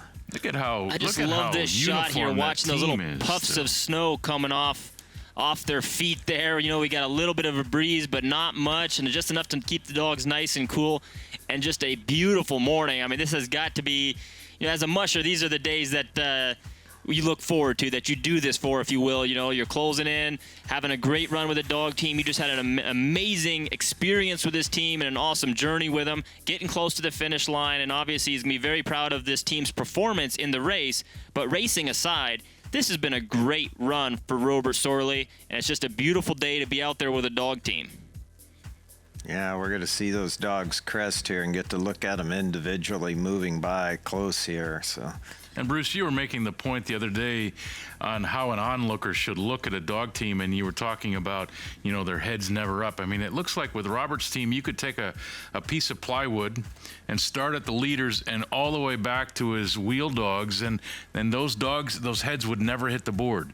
I mean, they're almost at the same level all the way back. What a tremendously uniform team. Yeah, definitely. You kind of want them to congeal into one organism, so to speak. Yeah, they look good. They look good. And they're going to be a little distracted by being around people again. And, you know, a cameraman, maybe there's some fans or a snow machine there, but they're just moving right along. Robert's doing his job. They look great. I bet you right about now on the trail, Robert's starting to smell some bacon and eggs. Yeah. Right? Maybe some Norwegian waffles. And it's starting to make him hungry, and now he personally is probably going to want to get to the finish line a little quicker. I noticed that his dogs is not wearing booties. Good observation. But Birgitte's dogs was. What would you have done? Well, that's a really good observation. I didn't even notice that they don't. And that's because the dogs' feet are in good condition from care early in the race. And because the trail conditions are probably gentle enough that it's not abrasive on the dog's feet, and dogs do run faster without booties. You gain a little bit of speed.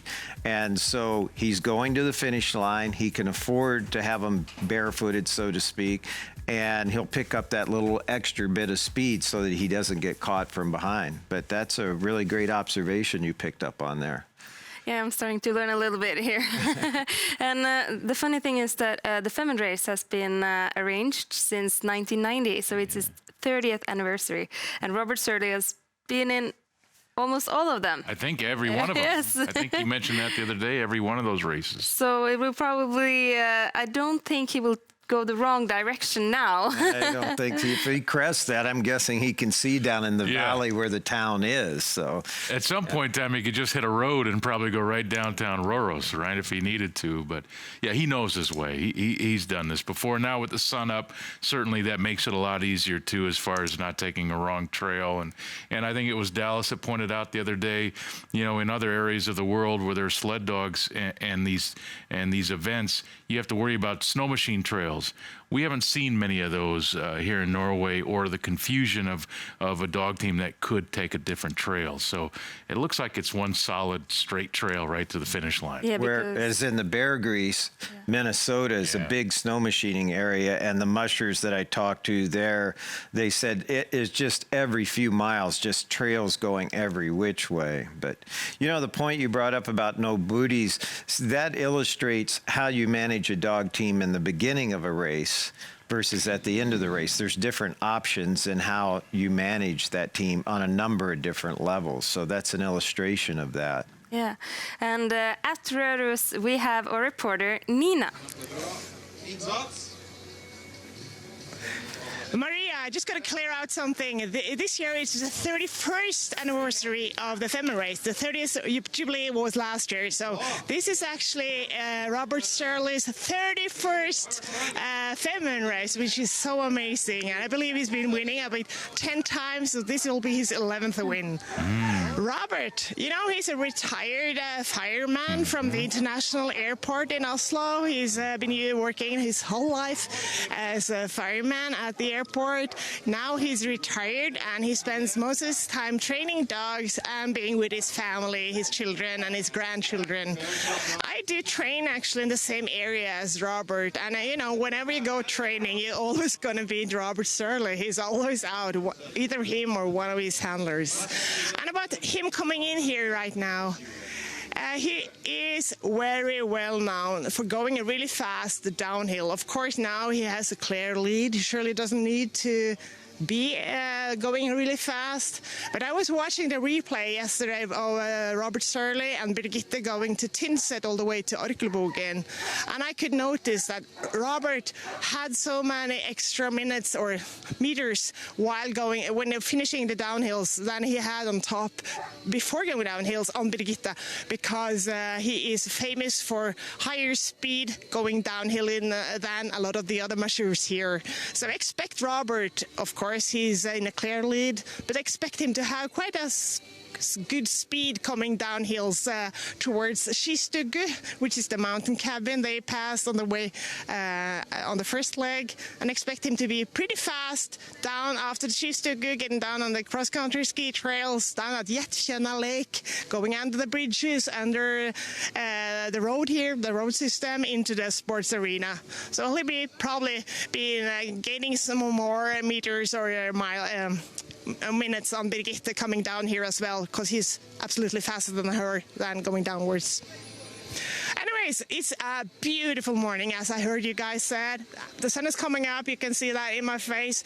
It's amazing. This is the most beautiful winter day. I just saw the helicopter landing, probably to refuel, and then I'm sure the helicopter might get back on air. But anyways, we recognize the helicopter landing behind us here now at the airport. So probably fueling, I suppose, but I don't know much about that. So, I mean, wow, what a big commercial for Røros. You guys, you got to be here next year. Yes, what do you think, Greg, Bruce? Oh, Dallas? yeah. We hope to be here next year. I mean, we should book the airline tickets now. It's beautiful, and I think that's what I love most about the Arctic. You know, we all love summers and the great colors of summer, but I don't know if the Earth is ever more beautiful than when it is completely white like this, and you have these epic sunrises, and you get that warmth, right? You have the blues and the blue hues and the cold snow, and then it's kind of layered with this golden yellow warmth. And I don't think that the Earth or Norway, as we are here, is any more beautiful than it is on mornings like this. I love it, and I think mushers must love it as well. You must dream of stuff like this. Love the light. That light is incredible, and that is northern light. Whether you're in northern Canada, you're in northern Russia, or northern Alaska, that is, at this latitude, it's just a complete palette of pastel colors, and it glows from the sky to the snow. It's beautiful. Think about that. Robert Surley now running his 31st Fairman race. It looks he's under 10 kilometers now from the finish line. And it appears that he's going to go on and win his 11th championship. And Bruce, you've won races. I know Dallas has won races as well. These final runs, these final kilometers or final miles, when you're able to sit on that back of that sled and watch your team work, they must be glorious minutes in a long trail as you're about to find that finish line in first place. It's rewarding because of what you see in those dogs. That's the real reward to the musher versus thinking of prizes or anything like that. It's just, and it's the privilege of spending those moments with that team. For me, at the end of a race that you've run well like this, there's part of you that goes, okay, I want to get a hot meal. I'm tired. I want to rest. I want to sleep. But actually, I do the opposite. I always tried to be in that moment and going, I'm never going to be in this place with these dogs again. And I want to be totally aware in that moment, and what a special moment that is at that time. And hopefully we can talk to Dallas about it, and we can also talk legacy. You know, Dallas is won 4 Iditarod championships. There's a chance for him down the road to win his 5th. There's been 4 or 5 mushers, I think, since Rick Swenson won his 5th Iditarod championship in 1991. And so we're talking legacy, right? And so Surley going to win his 11th championship in this race. And now he's at a place where his name will live on for decades and decades and decades to come. Legacy is important. Yeah, but I was thinking about Robert. and what I know of him from other races, and I wouldn't be surprised to see Robert come in and go, I am never doing, in his monotone, I'm never doing this again. I mean, when he got done with Iditarod, never again. I'm not coming back. And then he comes back, and then he wins again. And then I see him out on the trail. Robert and I have shared times, like the first year that Jor won the Iditarod, another Norwegian. I spent a lot of time with Robert. He was traveling, and we were outside of Chatulik, and I go, you ever going to run this? I am so done with racing, and here he is again. So that doesn't mean he's not coming back, but I wouldn't be surprised if he went, never again, I'm not coming back, I'm done, you know. So you really get hooked when you first start with mushing, then you're hooked. It's addictive thing. It's just that time with dogs and being in the outdoors, even though it beats you up. But here we are climbing another little hill here, another little pitch. Yeah, Dallas, we haven't heard you talk about legacy here. Let's talk about legacy. No, that's all right. It's a little too soon for me to be thinking about that or talking about that. I would say that Sorley's legacy is firmly cemented here in Norway and around the world as a musher. And one of the things that I really appreciate about Sorley's legacy, if that's what we're going to touch on here, and I think it's a great thing to talk about, is whether he's won 10 or 11 Femund races.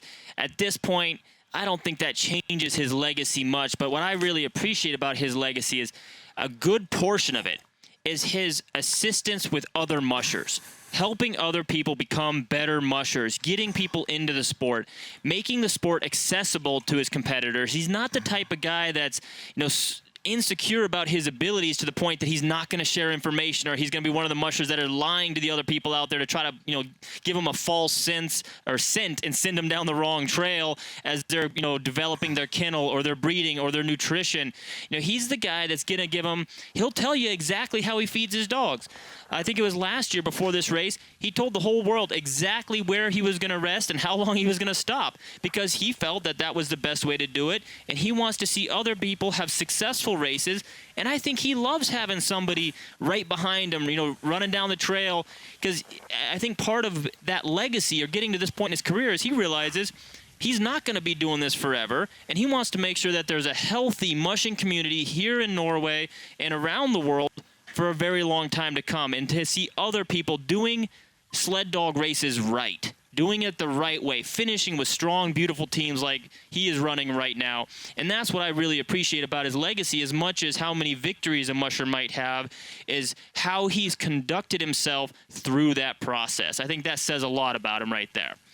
It does say a lot, and you don't often see that in sports, where the older, mature veteran willing to help the younger player because they might look at the fact that that player may replace them on the team eventually. But the way that knowledge is handed down now through the generations in the mushing circles is certainly different than it was 2 decades ago. Well, and that was part of the dream of Joe Reddington in starting the Iditarod. He saw how great these sled dogs were, how much these sled dogs had given to people over time throughout the Arctic, and with the invention of the snow machine, the sled dog going away.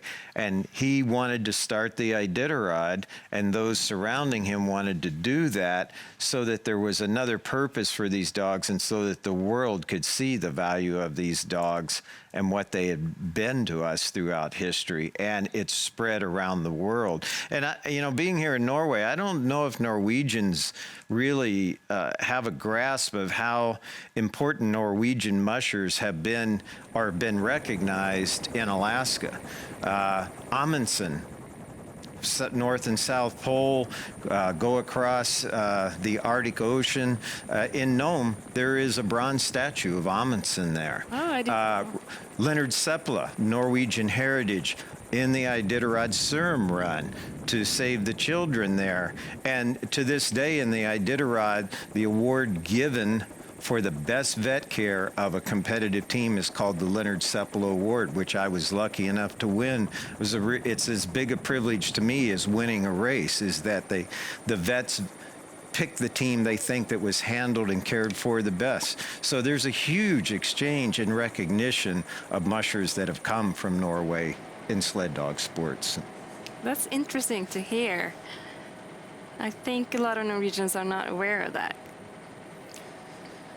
And there's always a mystique when a Norwegian musher, right, travels around the planet to run in some of the other races. And, you know, the thing I've always enjoyed about Robert having him out on the trail is just he's one of those guys that when you sit down and talk with, that he just belongs in this environment. You never see him out of sorts. You never see him anxious. You never see him out of place, right? Always cool, calm, and collected.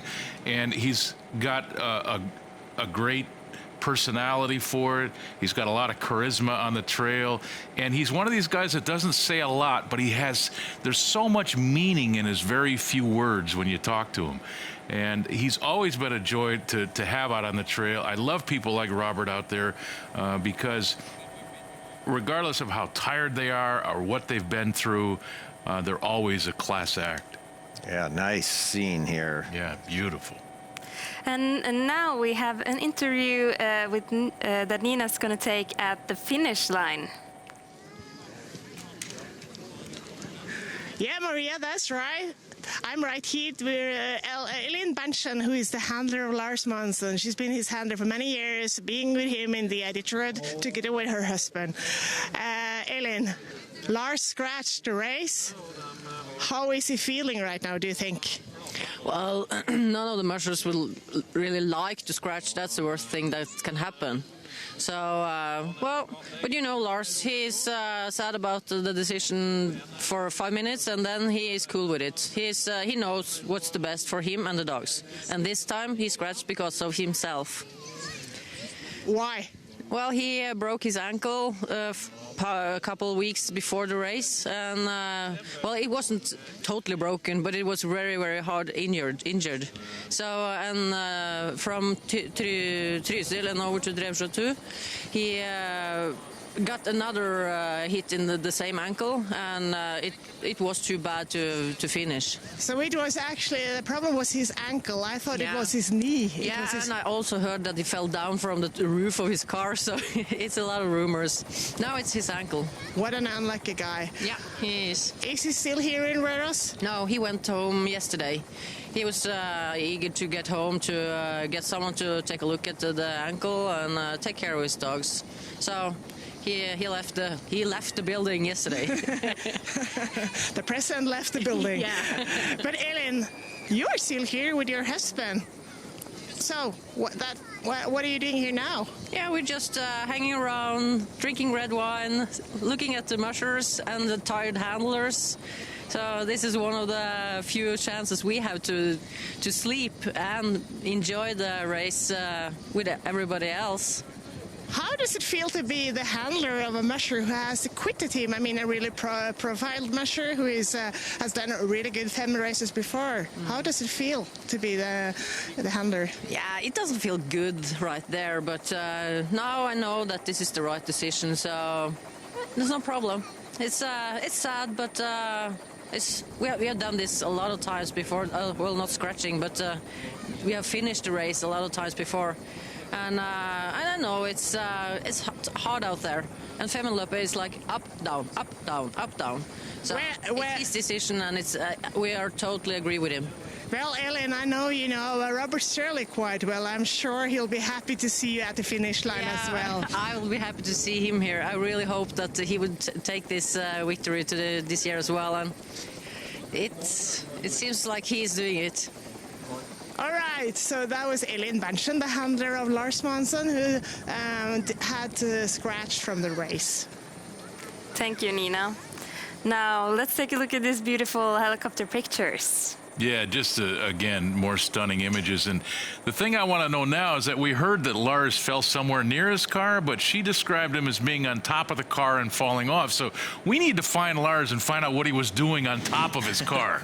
That's what I want to know right now. But there's Robert Surley on his way to another championship here in the Fairmont. And again, Bruce, that dog team just looking rock solid. Well, going downhill, picking up speed now. Now we'll see him stretch out that lead a little bit. And we also can see from the vegetation he's coming off of the summit area of this pass and dropping down into the valley. And the execution of how the dogs are running reflects that change. So He's pretty much got this wrapped up unless something really odd occurs. And as you were saying, after in a 31st race, it's not very likely in this kind of weather. Those dogs look great. They've got the energy to just stretch out and go. Happy dogs. That is a very, very nice looking dog team.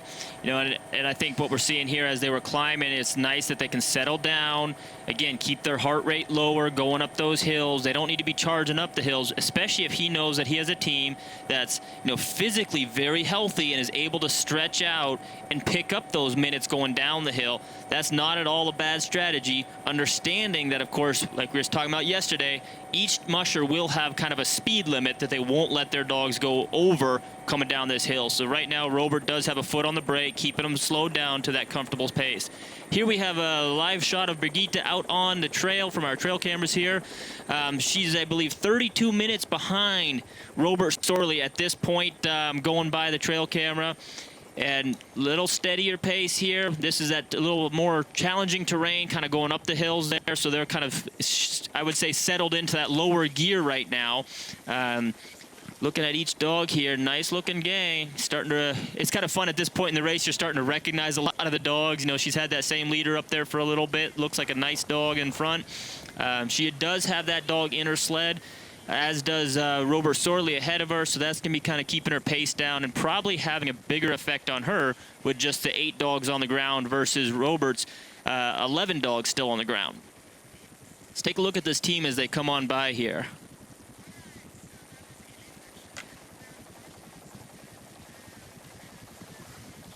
So still pedaling and helping the dog team out.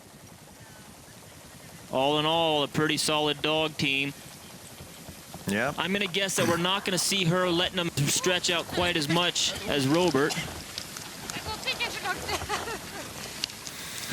Yeah, on the downhill, she wouldn't want to have to overrun these dogs and maybe tax one a little too much and have to load it. But you can see there in the distance with the trail, she's still climbing at this point. And she seems very happy.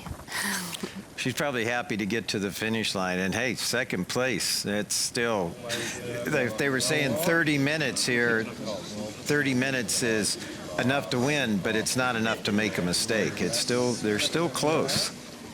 And her bio says she's the smiling musher, right? I have some Hi, more Nina. Well, Greg, I do. Hi, Greg. I do have some more explanation, actually, what happened to Lars. I heard you were talking about that. I was talking a little bit more with the handler, and he did not actually fell from top of the car. You know, he was lifting dog food out of his big car. It's like a Mercedes something Sprinter, and he was lifting dog food out of his car in the back of his car, and he slipped and he fell down from the back of the car, just going down on the ground. It wasn't that high, but he had an injury to his ankle while lifting dog food out of his car. That's the explanation, Greg. Okay, thanks, Nina, for clearing that up for us. There's always a story. Nina digging deep. I'm wondering, obviously, Brigitte weighs less than Robert. She's got fewer dogs. Do we assume that she's going to have to physically work harder to get up to this summit than Robert did? Oh, I don't know if she's going to have to work. I don't know if I'd put it in harder. I mean, it's mostly that smaller team carrying the weight of that dog. There's definitely a weight difference with mushers, but the big disadvantage now isn't so much their size, it's just the weight in the sled of the dog and the number of dogs pulling it.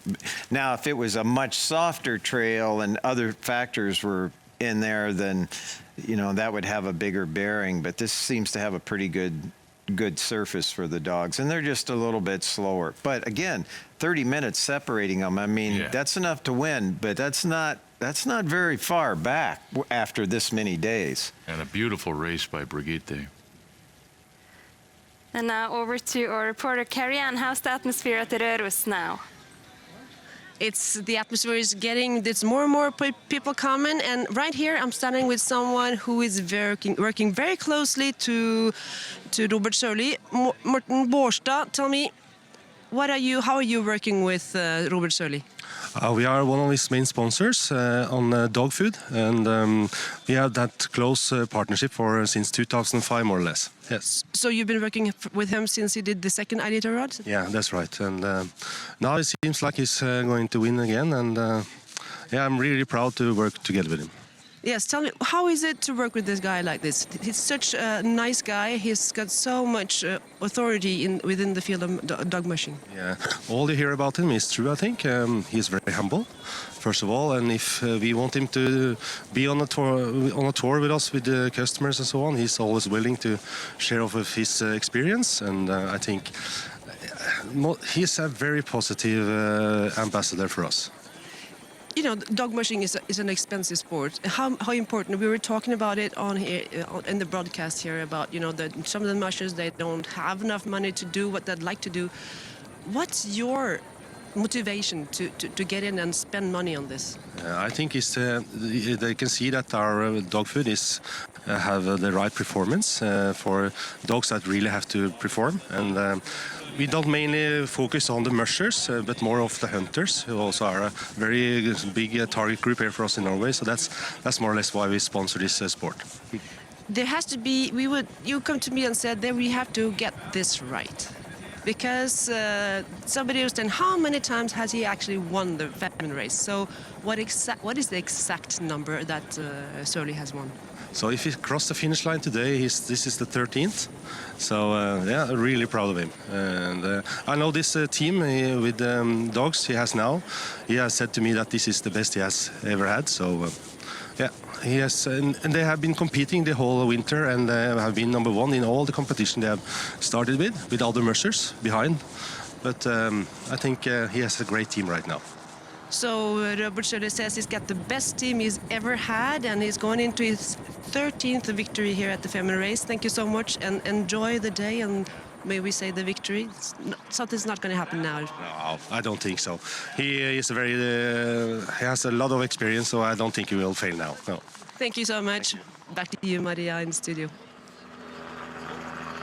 Then he won 12 times, and this will be the 13th. This will be the 13th. I think earlier we were saying he was on his way to his 11th. So even more impressive now, on his way to his 13th victory in 31 tries.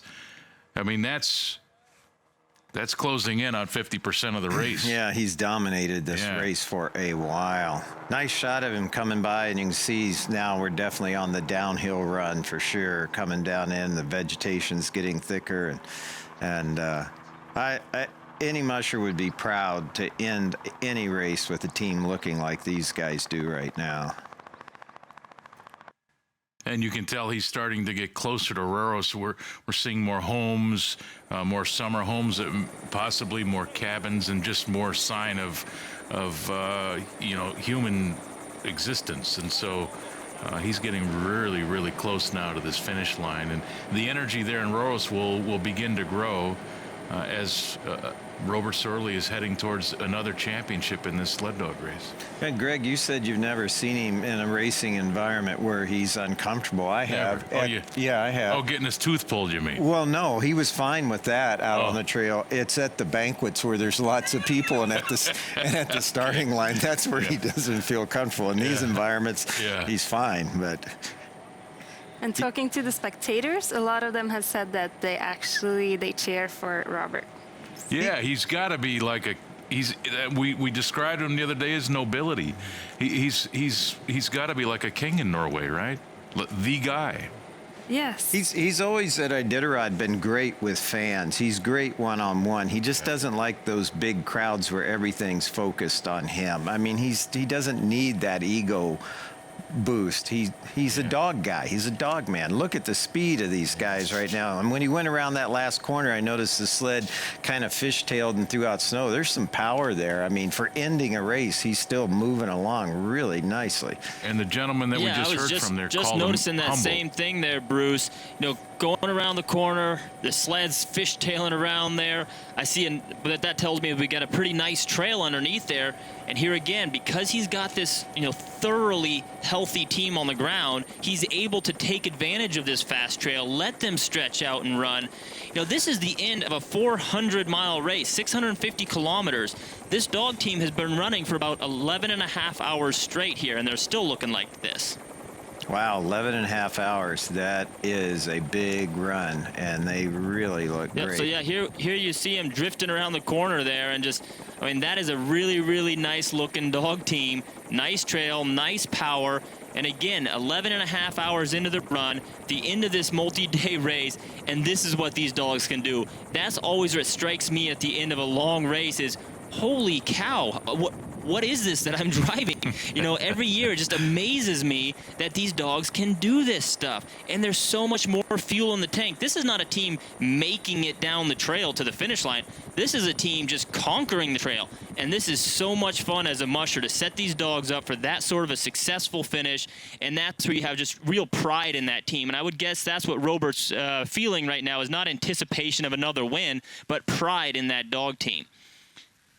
And he's about 4.9 kilometers, or just a smidge over 3 miles. And as we look at Brigitte Naes now, a great race for her. And we're talking more about Robert. The gentleman a moment ago called him humble. And in the days, modern day sports, and it seems like arrogance kind of oozes through a lot of our great champions around the world in many different sports. Here's a guy that's at the top of his game, about to win his 13th championship, and he's humble. Humility is a rare quality in champions anymore in any sport. Well, I think it's easier in this sport because there's this other player in these races, and it's Mother Nature. And the minute you think you're really good and cocky, she'll slap you right upside the head and teach you to be humble. But that's part of the beauty of being outdoors like that. Now over to you, Nina, at Røros. Yeah, Maria, I am right here at the finish chute, at the finish line, with the wife of Robert Surley, Elin Pedersen. Elin, yes, I see you're very emotional right now. Yeah. How does it feel right now, knowing this will be Robert's 13th victory? How do you feel? I'm a little bit nervous. Something can happen from where we are and to the finish line, and I'm very happy. You told me he has one dog in the sled? Yes, he had to put one dog in the sled right before the skistugu. Right before the skistugu mountain cabin. What happened to the dog? Do you know? No, I don't know. But maybe she was a little bit tired. She's quite young. But what are you afraid of can happen now? He's in a clear lead. Everything can happen. So I'm not sure before he crossed the finish line. So you are actually still nervous? Yes, I am. How did it feel to be in the Alaska when he won the Iditarod? Oh, very emotional. So it was more exciting there than here, but I'm still exciting. Elin, what are you going to do together with Robert after finishing? How are you celebrating? I think he will win. I try to get him food and go to the shower, and after that we maybe go out to the bar and take some beer and wine and celebrate it. Are you sure? The whole family. You have 3 generations here, all your grandchildren. Yes. What does that mean to the family that the father or the grandfather is actually in an age of 64? 63? 62, that is right. Yeah. How does it feel for the family to or for you to have the family here? It's been a tradition for every year. So this week is family vacation. So your family, all the generation, actually take a family holiday vacation here at Røros, staying together. Yes, every year. And our boys, they are handler every year. But I gotta ask you, you told me to get Robert some food and some shower. Yes. When does he sleep? In the evening. Not before. Are you serious? Yeah, I think so. He's been on the runner since Friday, sleeping at minimum. He's not gonna have a nap? Maybe he take a nap between around 3-4 o'clock in the evening. Elin, you do sure have a very, very tough husband. Yeah. How does it feel? How do you, I mean, everybody really enjoys talking to Robert. What does it make you feel? I don't know. He's a famous guy, and that's the life. But nobody dislikes Robert. Everybody loves Robert here in Norway. Yeah, but I hope I love him more. Elin, thank you so much. We'll be taking Robert into the finish line pretty soon. Yes, I hope so. Tell me, Elin, will you give him a kiss? Yes, of course. Okay, you guys, be ready for some heavy-duty kissing in the finish line. Thanks, Nina. Nina is taking sideline reporting to an all-new level. I love her. Yeah, what a job she does. God, just unbelievable. I've enjoyed it so much. You know, one thing I picked up in there, you know, she's talking, I'm assuming she's talked to Robert to understand which dog that he's carrying. I believe it's a female that's a younger dog. You know, and that's really important. I think it draws out here that as a musher, you really are managing each dog in the team. And again, this is one race. This is one race, one long run. But Robert's going to, you know, do so many long training trips with these dogs, so many experiences like this, so many other races. You know, that when you're in this racing situation, your responsibility is still to each of those dogs. So if you have a young dog, and like we were saying, he's had a great experience to this point in the race. This dog's been doing well. I think that as a musher, you got to recognize that in 5 or 6 more kilometers, this is going to start to be too much for this dog. So I'm going to stop now before there's a problem, before there's a negative experience, and load this dog in the sled, give him a pat on the head and say, you've done great. Now I want you to sit down and ride. And that's what sets that dog up for success for the years to come. Yeah, and I want to point out, looking at these while the interview was going on, that Robert's team isn't just moving at a fast trot in those shots that we had. They're in a lope. They're in a full-on run coming into the finish line here. That's a sprint pace, which they have to have a lot of energy to do that, and that is super impressive to be able to just lope. And now he's coming into town, and they're just driving to the finish line. You know, very, very nice looking dog team. And this reminds me, in 2014, I had a young dog in my team, and that's something you're always aware of as a musher. If you take that young dog with you, you know, their threshold for what they're going to be able to enjoy and do well in this race is a little bit lower. So if you have those young dogs in your team, you've got to be ready to load them up and carry them. So when I got in a tight race at the end of the 2014 Iditarod, I loaded up the youngest dog in my team as we wanted to get a little more speed. And it was the best thing I could have possibly done. Yes, it slowed me down in that race, but long term, that dog came back, and that's Reef, my super leader, who won the next 2 Iditarods in a row and was a record-breaking lead dog many times, and he continued to build confidence. And it does build confidence for the dog, knowing that no matter what, the musher has their back, and they can put it all on the line. They can lean into that harness and pull hard, and knowing that if they do start to get tired, the musher's going to take care of them. That's what gives them the confidence to do their best on the trail. According to our tracker, Robert now about 2.3 kilometers. That works out to be about 1.4 miles. He's closing in on this championship quickly. Yeah, look at these guys go. I mean, he didn't even run the beginning of the race this fast, which that's well managed. He didn't want him to go this fast in the beginning, but I can just tell by the pace and the gait that they're in, they're going faster now than he ran that first 10 or 12 miles. So a lot of energy left in the tank. Do the dogs sense a finish line, or do the dogs just sense, well, we're seeing more people, we know that we're going to get to stop here soon? Well, that goes back to the thing of look at it from the dog's point of view. Now, I give dogs a lot of credit.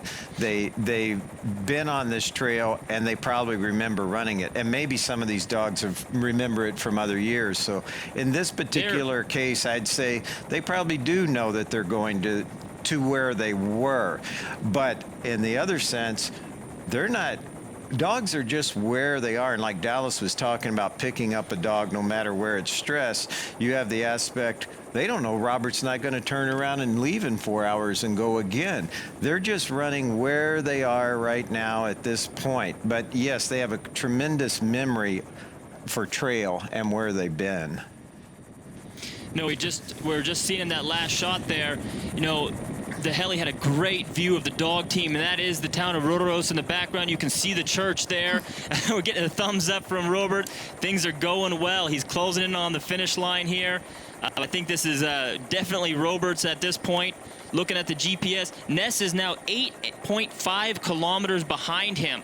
When they were on the mountain there, we had a difference of 4 to 4.5 kilometers. So he's putting some distance in between them. Coming into Røros here, you can see the finish line up ahead. You can see the line of people and kind of the big green balloon there. And about to pass underneath that finish line, I would say in about 45 seconds. Now we've got Robert Sorley smiling, giving the thumbs up. And this is about the point that a musher can finally relax and go.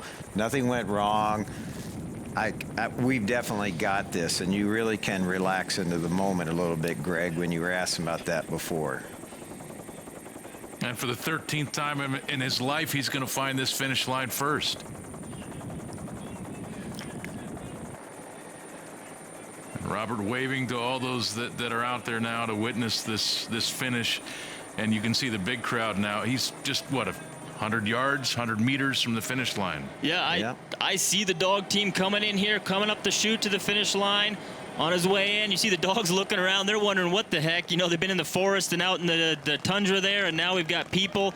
So a little bit of looking around. Obviously, this has kind of broken their cadence a little bit, but at this point, it doesn't matter. It's just the fun walk, the final few meters here underneath the finish line to have the victory here for the 13th time on his 31st run. And we got Robert Sorley winning the Femund in 2020.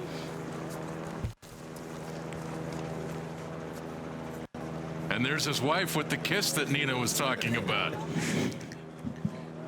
I'm assuming that's his wife. It's his wife.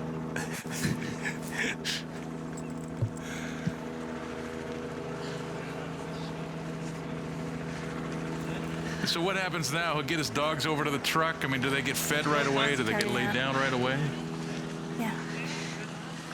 Yeah. You're signing in. Congratulations, signing in. You're the 13th-time winner of the Femund race. Yes. What do you think about that? It's top. I like it. Yeah. Certain times, it's many times. What can you say about this race and your team? I mean, Dallas has been talking about and dreaming about this team throughout the race. It has been an amazing team. They have everything. They are fast. They are strong. Yeah, it's a complete team. Is it one of the best teams you've had? Yeah, I think so. One of my best teams, yeah. What has been the, not a secret, but you planned your race, and how did it turn out? I plan to take a little shorter resting in the beginning this year because Thomas beat me last year. And I rest 3 hours more than him, and he beat me with 20 minutes. So I had decided to take less rest. That was successful. So you wouldn't want him to beat you again. So you think that is really the secret of this race? well-trained dog team, well-feed dog team. I never feed so much meat and dry food under the race. Normally I have no time because I stressed to run all the time, but now I stop every hour, 1.5 hours, I give them food. Is there any dog that stood out better than you expected it to do? Yeah, it's a couple of them. Because which one? It's special, the white one. Can we walk up and look at them? We're going to show us some of his he's just going to sign in first, and he'll walk up and introduce us to some of his dogs.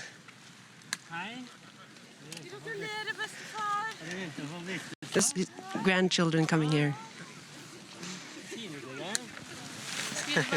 Du venter på bestefar. Det bra med mange generasjoner, vet du.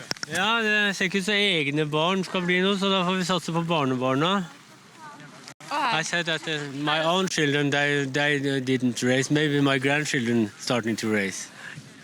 Can you show us some of the dogs that you were talking about? One of the dogs is in the sled. What happened to that dog? Stiff in the back. He's stiff in the back. Yeah. Running maybe a little too fast. So this guy This mummy is his first year on long racing. He has been good, special good all the time. And the female there, Pia, this female, she has been. I think she has been best of every dog this year.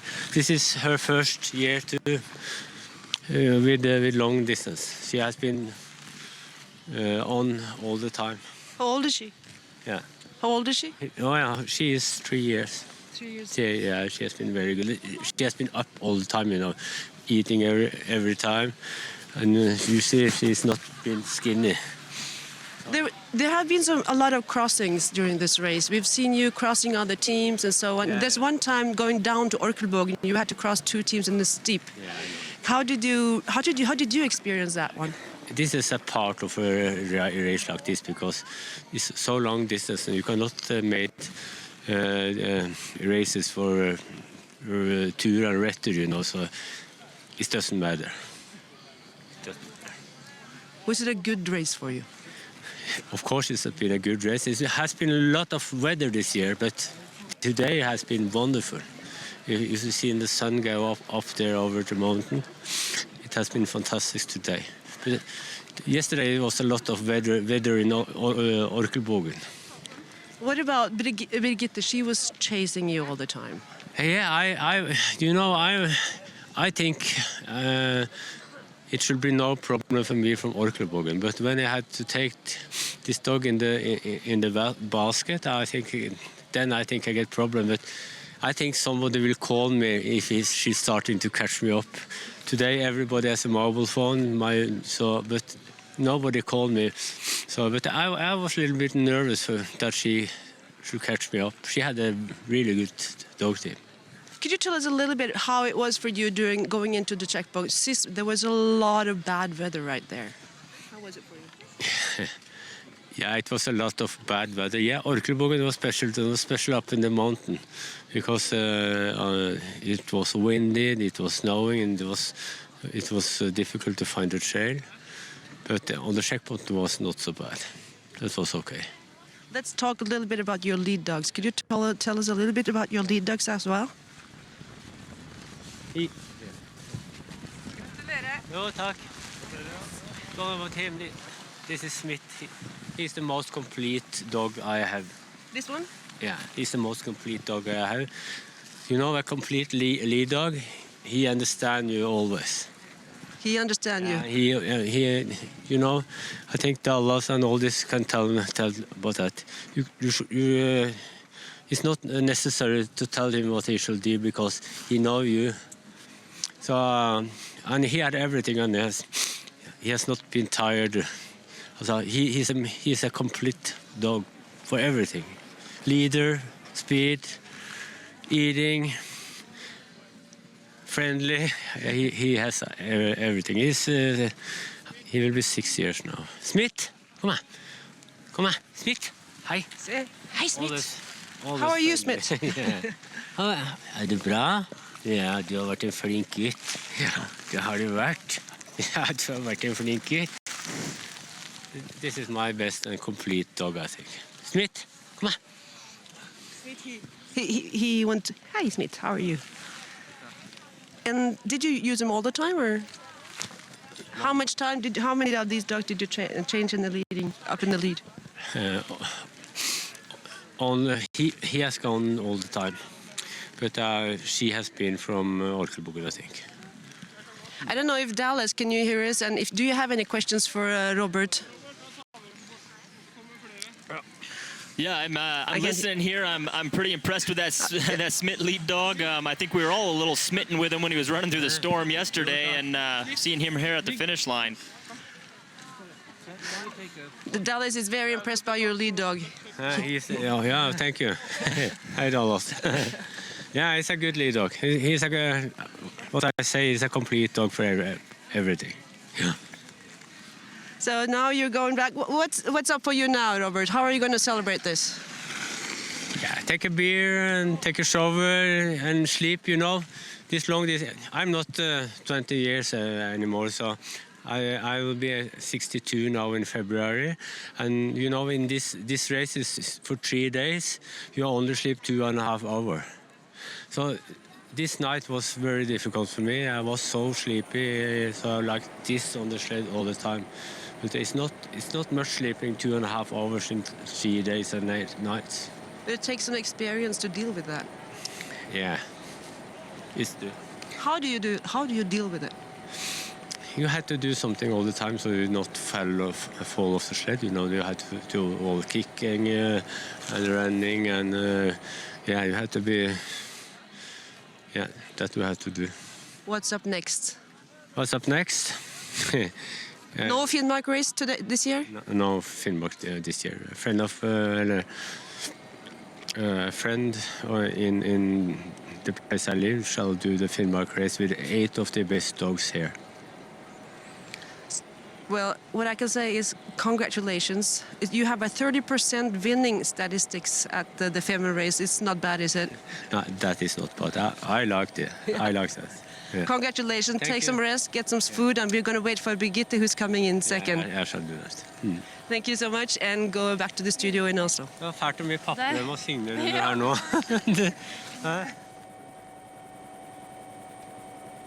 All right, back on the trail live here with Birgitte Ness getting near to the finish line with only about, I'm going to say 6 or 7 kilometers left to go. Getting close and still making nice time. I'm liking how all the dogs are just kind of shuffling along. This is a nice looking team. You see her checking on the dog that's riding in the sled. She does have one dog riding in the sled, but the dogs on the ground all look solid. You know, just a steady pace. They're going to be crossing the finish line in not too long here, and she's probably very, very proud of this dog team right now and their phenomenal performance here at the Femund. Yeah, they look really nice right now that they've topped out over that pass, and congratulations to Robert Sorley for a really nicely executed race and run. And as pointed out, as we do the math here, he has won this race approximately 40% of the time since it's been started. That's quite a reign. That's a lot. Yeah, that's got to put you in some sort of Hall of Fame, right? I mean, in baseball, you get into the Hall of Fame if you get a hit 3 out of 10 times. So he's won 13 out of 31. That's over 40%. He's as good as they get. But only 2.5 hours of sleep. That's barely nothing. Yeah, and he might have got a little more of that because earlier on he told us at one of the stops he got a couple hours sleep. So you got to realize he's really tired right now. And when you're tired, math isn't your greatest skill. So, but the point being made, whether he's got 2.5 or 5.5 hours sleep, we're talking over days and days. And that is a big part of long distance marathon racing is you have to be able to keep focus in a situation with sleep deprivation. As we continue to look at Birgitte here, the other thing I found interesting in that interview was that Robert talked about the fact that he actually rested less this year than he did a year ago. He rested him more, and Thomas Werner went on to beat him. And it appeared still that Robert was very conservative in the early day and a half of this race. Yes, but to set him up, he shaved rest at other points to make that up. But he took that first part very conservatively so that he could finish like this. But what I picked up in that interview is he was very aware that Birgitta was behind him and was concerned when we saw him load that dog, like how close is she? How much is this going to slow me down? So you do always have that little voice in the back of your head of what's behind me. We knew more about what was going on the trail than he did because of trackers, talking to people, and this helicopter view. But the last thing you want to see this close to the finish line is another team marching up behind you. He talked about Smith there as lead dog, and I'm wondering, both Dallas and Bruce can answer this, and he called that dog a complete dog. How many complete dogs does a musher have in a career? Well, that's a really good question right there. Question. And I mean, with a career as long as Robert Sorley, he's bound to have a few more than I've had to this point. But you know, on my really just amazing dream teams that have won the Iditarod for me, you know, I've been fortunate enough to have even 2 of those complete dogs in a single team, which is really amazing. But I've had other years that I don't feel like there's really one dog that can do it all. And to clarify, when I think of a complete dog, that's the dog that has the speed. That's a phenomenal steering, command lead dog as well. That has the endurance and just that innate athletic ability to be 10% better than the rest of the dogs in the team, which makes everything easier for them. So a lot of times when we talk about a complete dog, it's almost inherently relative to the rest of the team. But that dog's a dog that can run anywhere in the team, do anything, doesn't care if it's windy, is stubborn enough to be able to go through deep drifts and do these, almost 12-hour run here to the finish for Robert Sorley, do a long run like that. And we saw his tail wagging at the finish line. To just be able to do it all, have the endurance, have the speed, and everything else, that's an amazing thing. It's a real privilege to have a dog like that in your team. And I'd be curious to know how old that dog is, and if that's one that he's, at this point in its career, looking like who's going to replace that dog when he retires, or maybe this is the beginning of that dog's career, which is really exciting for a musher when you have a 3 or 4-year-old dog and you recognize that complete leader, to have that long career ahead of him and having that dog in your team. Man, that makes all the difference.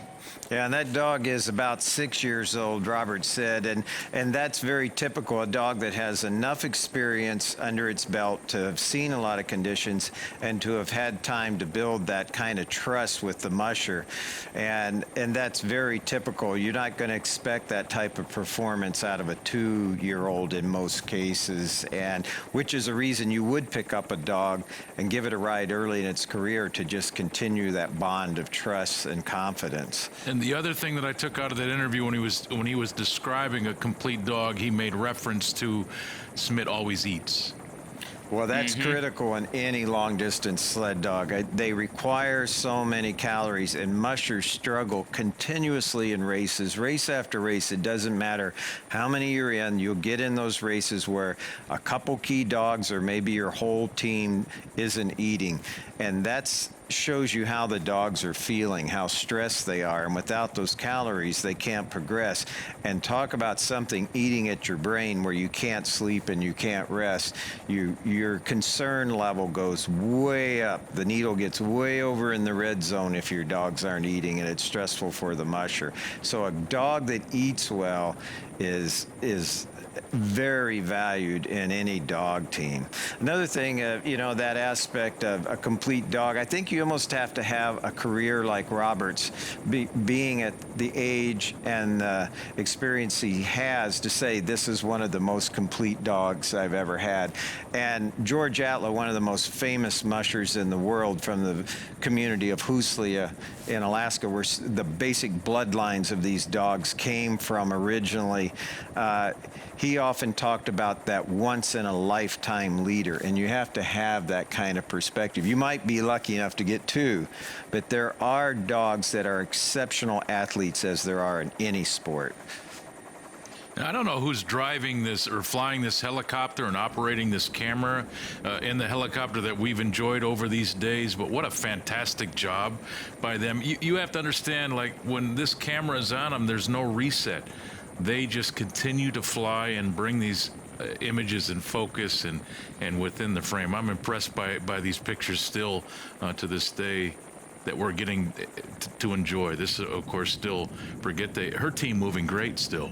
Yeah, they look really nice. Setting a nice pace out here, and again, she's enjoying a little bit nicer trail, a little bit of a decline here.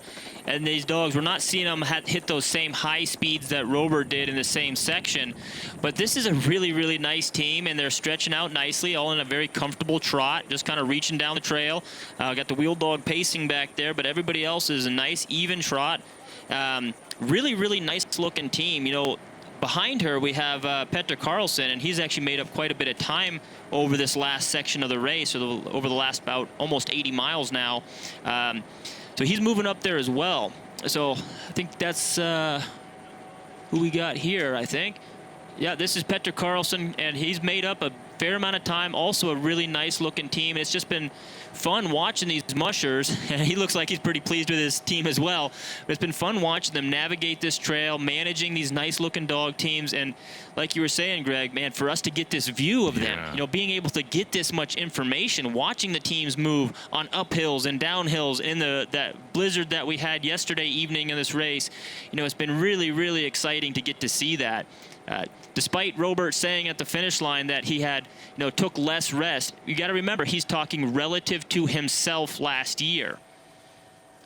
Yeah, here we got a live shot to Petter Carlson coming over the ridge there. Beautiful image right there. You see him pedaling and ski pulling. That's my preferred method of helping a dog team, and he's doing it quite well there. And that can make a big difference and possibly a contributing factor to the amount of time that he's been able to make up on Birgitte thus far in this run. Yeah, that's a nice looking pace they have right there. You saw him pull his bib on here not too long ago. It is in the rules that a musher is to have his bib on going in and out of every checkpoint.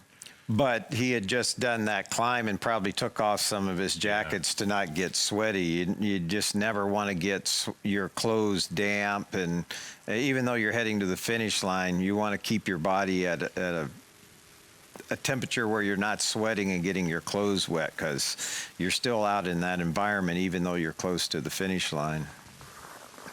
You know, something that was interesting to see there as he went by, you know, there's just a slight change in topography as he's climbing up the hill and he's pedaling and ski pulling, and he crests the hill, and as soon as he starts going down, you know, it's almost a perfect transition from ski pulling and pedaling to putting a foot on the brake. And I think that says how precise the right speed for a dog team is, right? So we're pedaling to help go 1/10 of a mile an hour faster, and then as soon as we crest the hill and we're going 1/10 of a mile an hour too fast, we're on that brake. It's really about managing the right speed for your team through each section of the trail, and these tiny micro sections of the trail. One little rise, one little drop, but those add up. If your team's going a few tenths of a mile an hour faster than that team should on a downhill, that will start to fatigue them over the course of a long distance race like this. So now we're back to Birgitte a little bit farther down the trail, and she's the next one that we're hoping to see across the finish line here very shortly. I'm seeing only a few kilometers out of town. We should have her across the finish line fairly soon. But moving along very, very nicely with 8 dogs on the line and 1 riding in the sled there. That's still a very, very nice looking dog team. And again, only really after this much time, this many days, this many kilometers, she's still really close. And that emphasizes also how small little decisions can affect whether you're 5th and 6th or 1st and 2nd. There's a lot of top dog teams in these events, and just those little teeny management issues, a little bit of speed, the problem with one dog, the aspect of one leader just being a complete dog and being having a little bit more drive just separates these positions, but only really by minutes when you look at the big picture. Yeah, one of the interesting kind of numbers I'm looking at here is over the course of this race, Robert Sorley had accumulated about 22 and a half hours of resting time. Birgitte had 21 hours and 38 minutes, so she rested about 50 minutes less than Robert over the course of the race, but yet Robert got to the finish line, you know, at least, we'll see when she reaches, of course, but at least 30 minutes ahead of her. And so what this kind of accentuates is, despite the fact that he stopped more, rested more, he still ran, you know, an hour and a half faster.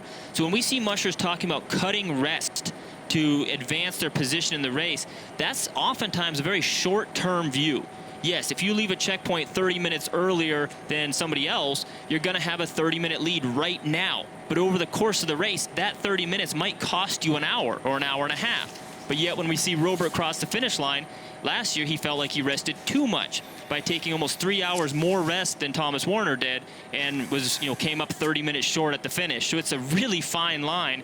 And these are the types of numbers that a musher's got to be aware of, at least towards the end of the race, of how much can you afford to rest and how much of that time are you going to get back in speed. And so that's the one time, especially in the end of the race or as we're closing on the end of the race, that I'm going to start paying attention to where the other mushers are. And that's a little bit easier to do here in Norway, where you have good communication and you can talk to people on a cell phone and, you know, utilize this time on the trail to be getting new information and also be doing some of that math in your head as you're cruising down the trail. And kind of to do a reset right now, Robert Surley, of course, the champion, is already in. We've got Birgitte Ness headed towards the finish line, followed by Petter Carlson, and then there's Mr. Varner. And what a race for him. When you consider that he had some adversity in the middle of this race, but he was able to keep his team together, and he's got to be proud at his finish. He's not going to win. He was the defending champion, not going to win, Bruce. But talk about the fact that this isn't always about winning championships. On display is his ability to care for his team, his ability to face some adversity, to keep it together, and to get him to the finish line. Well, I'm impressed that he was back as far as he was because of that added time he spent in checkpoints. I mean, and how many positions he made up, which shows really what I consider an attention to detail, and then how that pays benefits in the end. And that's great. And as I'm sure he's not really that far back now, considering a 4-day race and 400 miles, and he's really made up that time. And I think for the team that he had and whatever he got into, not eating or whatever, he's handled this team to finish as strongly as they can, and that's a sign of a really good musher. And going by here at this view, getting a close-up, I mean, they're clipping right along. That's a good pace at the end of a race. Yeah, we're watching real professionals here. And speaking of moving up, Nina Vollan is also up on the top 5, behind Thomas Werner. Yeah, I was looking at that early today, how much she has moved up. And when we saw her go by one of the cameras yesterday, we were commenting on how fast her team seemed to be moving. And earlier today, when I first got up and looked at the standings here, I noticed that she had moved up. And you say she's now in 5th position? Mm-hmm. That's a big jump from where she was yesterday. Yes. Another team handled really well with the goal of the finish line, not at some point in the middle of the race, keeping the big picture in mind. You know, I think Nina has run a really, really good race here from the beginning, and that may be the team that has most outperformed itself, if you will, right? Because there are some teams going into this that maybe it's a 10th place team and they run a really smart race and finish in 5th place. That's a victory for that team. You know, other teams maybe had a shot at winning it, like Thomas Werner, made a few mistakes, maybe tactically early on, faced a couple challenges with dogs not eating well, which is sometimes a result of how they've run to that point in the race.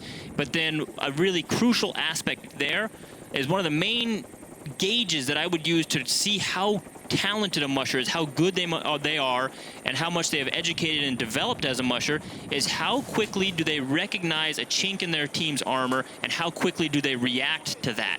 And I think what we saw with Thomas was he was very quick to recognize, all right, we got to address some of these issues, and the sooner you react to them, the more quickly you're going to be back on track, running a fast race and moving back up the ranks. You know, if you have the blinders on and you don't want to see a problem in your team because you want to have a good race, you know, you're not going to react to that problem as quickly. So the sooner you can see something that's not perfect and address it, the sooner you're going to be back on track. And that's a real quality and a trait in a 1,000-mile race.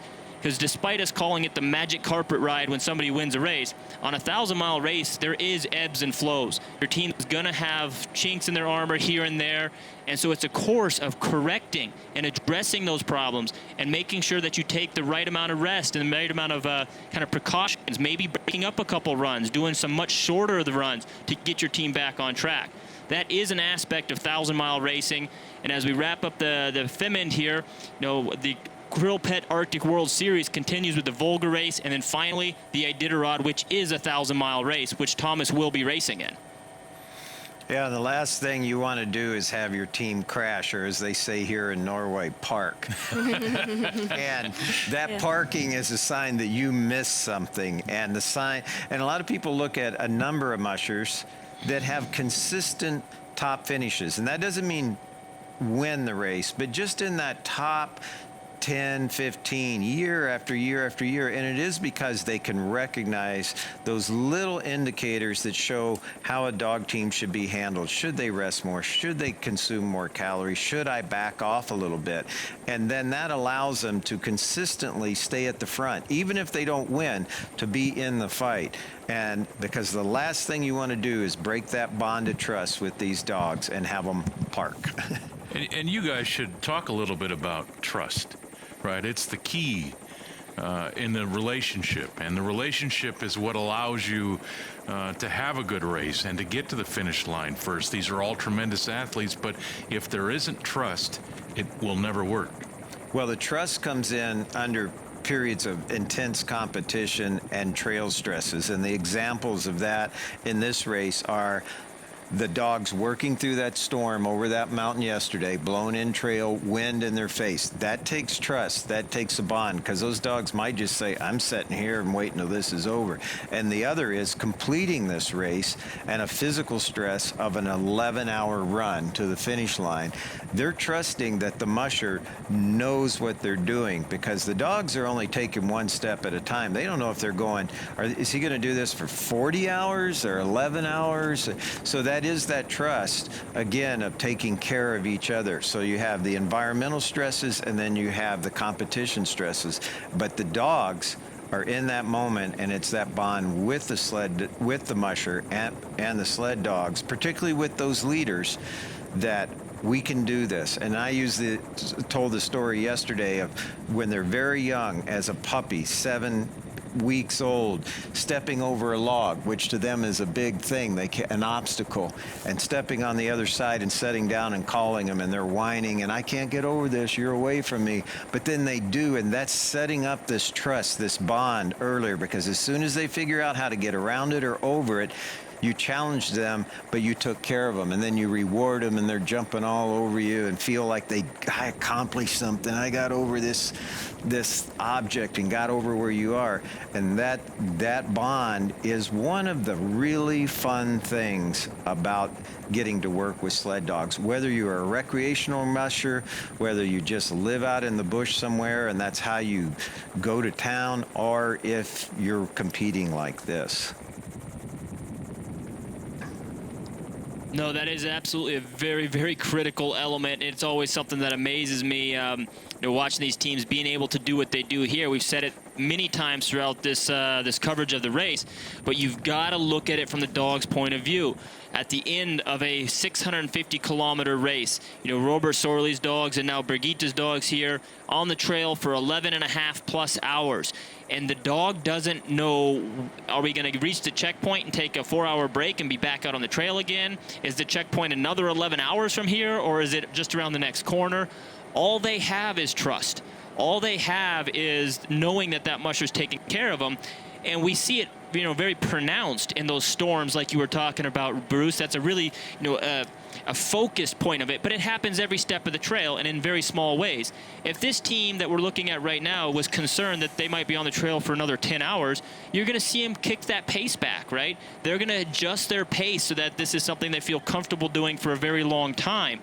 But every step they take, where they know the musher's never going to let them get to a point of fatigue, and we're not talking anywhere near, you know, it's time to be parking or anything like that, but it's going to be a little bit tired, they're going to adjust their pace. So how you manage that team is have a super strong bond, a super strong trust there, and that's what allows a team like this, or Robert Sorley's that we just saw winning the race, you know, lean into that harness with 100% confidence, willing to give it their all, because they know they're in a safe place. They can work hard when they can work in a safe environment. And that's what these guys are in right now, and they're hauling down the trail. This is a very, very nice-looking dog team that Brigitte is running towards the finish.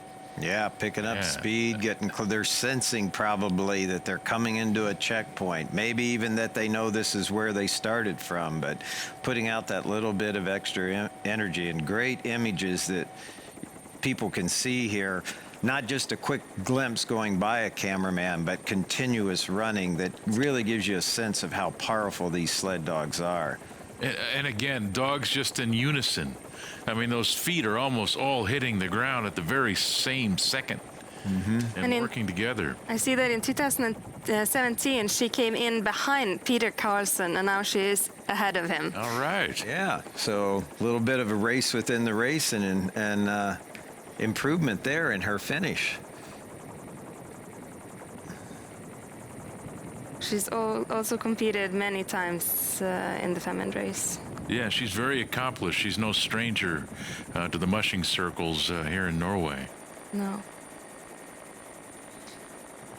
And, you know, again, carrying a dog, so she's had a little extra weight to deal with going up those hills as she was chasing Robert Sorley, or maybe more importantly, trying to protect her position of second place. Again, another masterful job by a professional musher that has been in enough of these situations where it's all about management. And picking up that dog, yeah, that cost her some time, both loading it and going uphill. But she's probably gaining some of that time back now in a downhill run that doesn't require so much pulling from the dog, simply because she can let these dogs go to their highest speed and not have to hold back for that other dog. So this is a good example of, you might pick up a dog and go faster overall between points because you're not having to slow the team to that slowest dog. Definitely cost her a little bit going uphill though, with only 8 dogs and 1 in the basket. She's cruising now. She's found that rhythm again. Probably thinking they've about a settled shower. back into a little bit higher gear here now that they are on a nice trail, cruising towards the finish. I'm sure they're picking up the scents and sounds of Røros just ahead here as they're getting very, very, very close. And it's got to be nice for Brigitte, you know. Through this last run, I would guess that she started out the run, you know, thinking that there was a chance that she could catch up with Robert, and therefore she has to try, right? So she started out this run probably trying to catch up with Robert, making sure that everything was efficient, helping the dogs up the hills, working hard. I'm going to guess that when she stopped and loaded the dog, she probably recognized that her chance of catching Robert was over, and now she's going to be slowing down a little bit. And then she was probably a little concerned that there's a chance that Petter Carlson might be running very fast and catching up from behind. But now that she's getting near the finish, I think it's she feels comfortable in this position and can actually relax and enjoy the ride a little bit here for the last few kilometers into the town. And it's a nice looking dog team to be riding behind. Beautiful day, nice weather. No, and this is going to be fun for her, and this is going to be a really successful race. You know, first isn't the only spot in this thing. Coming across this line is second, and it's a very competitive field, is a major accomplishment. And I don't know how many times in the years I've been covering mushing events, you hear from the musher at the beginning, I just want to finish with a happy, healthy dog team, and that's what we're seeing here this morning from Brigitte Ness's team. That looks like a healthy, happy team running down the trail. Yeah, the views we've had of all of these top 10 teams have looked really nice. Now one dog going out front a little more, sticking that nose out there, driving to the finish line. I like that. Brigitte has won the Femund race and came in second place. Not one, but came in second 2 times previous. But you say that every race is different, right? Every race is different, and that shows consistency. I think that goes back to what I was talking about earlier about how do these mushers always end up in these top 10 positions, and it's the management of the team year after year. But every race is different. Nobody gives you a position because you've done well before. You have to earn it each year. But so will this be her third second place finish then? Yeah, as I read, but you know, the sport of dog mushing isn't really like super organized yet, so it's hard to find the true graphics, you know. One of the major factors in that I would have to think is not just how the mushers run on the trail. I think that's, of course, a big part of it, and it's very important. But what I see when I see mushers consistently in the top is everything that happened not on the trail. You know, the choices they have made in, you know, reaching the longest distance prior to the race would be genetics. Which dogs are we breeding? Getting a little closer to the race. How they developed those dogs as puppies. What is their kennels program for their, you know, kind of puppy development, yearling development, 2-year-old development. A lot of times they're going to be 3-year-old dogs before they're really a solid factor in the team. Then moving even closer to the start of the race. How did they train this race team this year? And their expertise that we've been analyzing here on the race, that same expertise is in play for 6-7 months leading up to the race, preparing this team. You know, and I think that's one of the major factors with when we see these teams consistently finishing in the top, is that they have a good program that works year after year after year and puts them in a position that they have a team that has a shot at winning the race when they start the race. Then, of course, how they execute that race, how they manage their risk, not making any major moves that could cause them to have a bad finish. And then, again, like we were talking about Thomas earlier, recognizing if something's not 100%, knowing when to back off, knowing when to let that team regroup and pull back and finish in a strong, healthy way.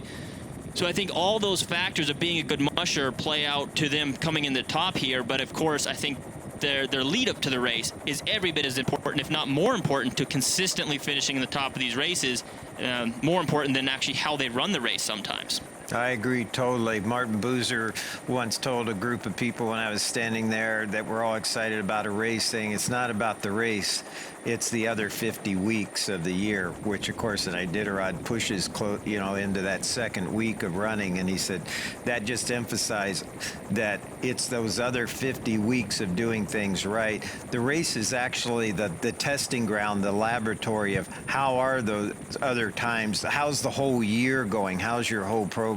So I agree 100% with you, Dallas. Yep, it is fun to see other teams out there, and this is going to be good confirmation for Brigitte that, you know, she has a good program. It's not, you know, her feeding program's working, for example. You know, it's not so far off the pace, and she, I'm sure, will pick up some things, will learn some things, and every year after these races, I use them as kind of a gauge, like you're saying there, Bruce, as a gauge of how things are working to make adjustments for next year. And I really think for most of these mushers, the quest here is to become the best dog musher that you can. That's kind of the goal. And here we see and that meaning partially being the best caregiver and provider for these dogs and being the best musher, having the animal husbandry and everything in place, not just the competition of the race. Oh, absolutely, yeah. When I think of the best mushers, I think of the people that have been able to be so in tune with their teams. And I'm not talking about a racing environment necessarily, but just throughout the whole year. They're so in tune. They know these dogs literally inside out. On the inside, what food needs to go in and do what in their body. You know, how each run is going to affect the dogs. Not necessarily right after this run, but 2 or 3 days from now. And that awareness of the sled dog, the awareness of the sport, how it works, the inner workings of every single aspect, that's what I view as real mastery, regardless of if that person ever runs in a dog sled race. Yeah, and for people watching in that don't know that sport, this isn't over when they cross the finish line. Part of the rest of the management of a dog team, now these dogs have special needs to recover like any sports person would. You don't just throw them back in the dog yard and feed them their average food or put them in the dog truck and forget about them. There's a whole series of things that help with the recovery of these animals now to go to the next event or to get ready for the rest of the year. So that program continues even hours. There's things you do hours and things you do days after a competition to help these athletes recover from this event, to meet their needs. So that again, it comes full circle. Even after the race, there's certain aspects these dogs need to maintain this level of performance. Yeah, she's very close to the finish line now. We saw Robert Sorley go under those same tunnels not that long ago, earning his 13th championship in this race. These are great moments, obviously, Bruce, in a musher's life. Second places, and the way her team looks. This is a great race for Brigitte. You know, second place, you're not always disappointed in that. I mean, some of my most fun races, most memorable and rewarding races were races where I got second, because that's where that team should have finished. And I was happy at how they finished at that point. The goal is to win. But really, honestly, for me, some of my most fun races were finishing second and third, just because of that's what those dogs need to do. And here she comes into the finish line. And I'm sure she'll be smiling. I did read that in her bio that she's called the Smiling Musher. So. Yes, smiling from start to finish. Yes. That's her goal. Yeah. And there's the stage for and the here finish she's going in. And the dog we saw having a little difficulty up in the wind yesterday, right there in lead coming into the finish line. No problem today. So Brigitte Ness coming across the finish line in second place with 8 dogs on the ground, 1 riding along. Nice looking team, and she has now finished the 2020 Femund race with a very solid looking team. I think she ought to be very, very proud of this performance in this dog team right now.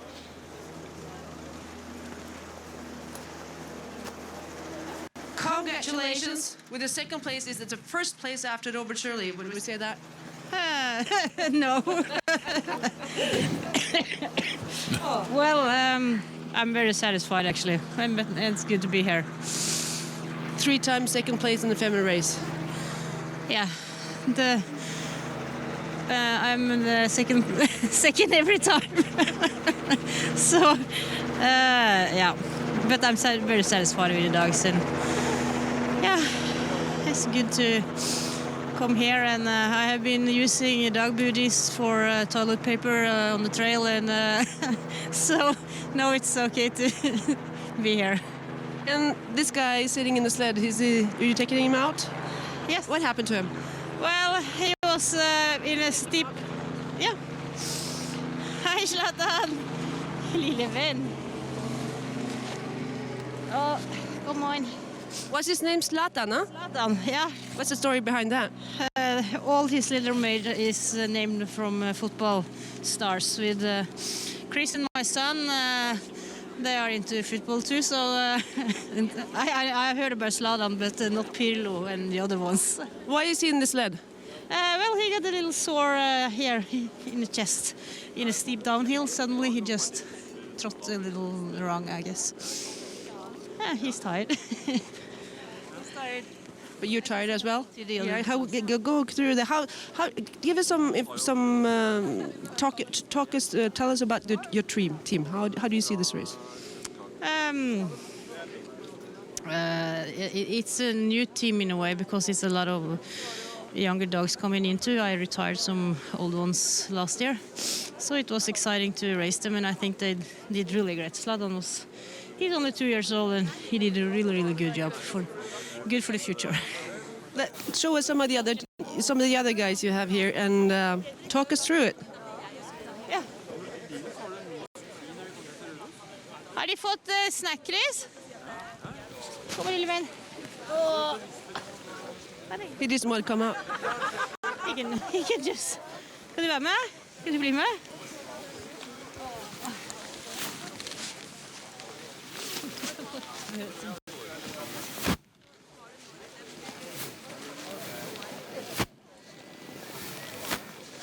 Come on.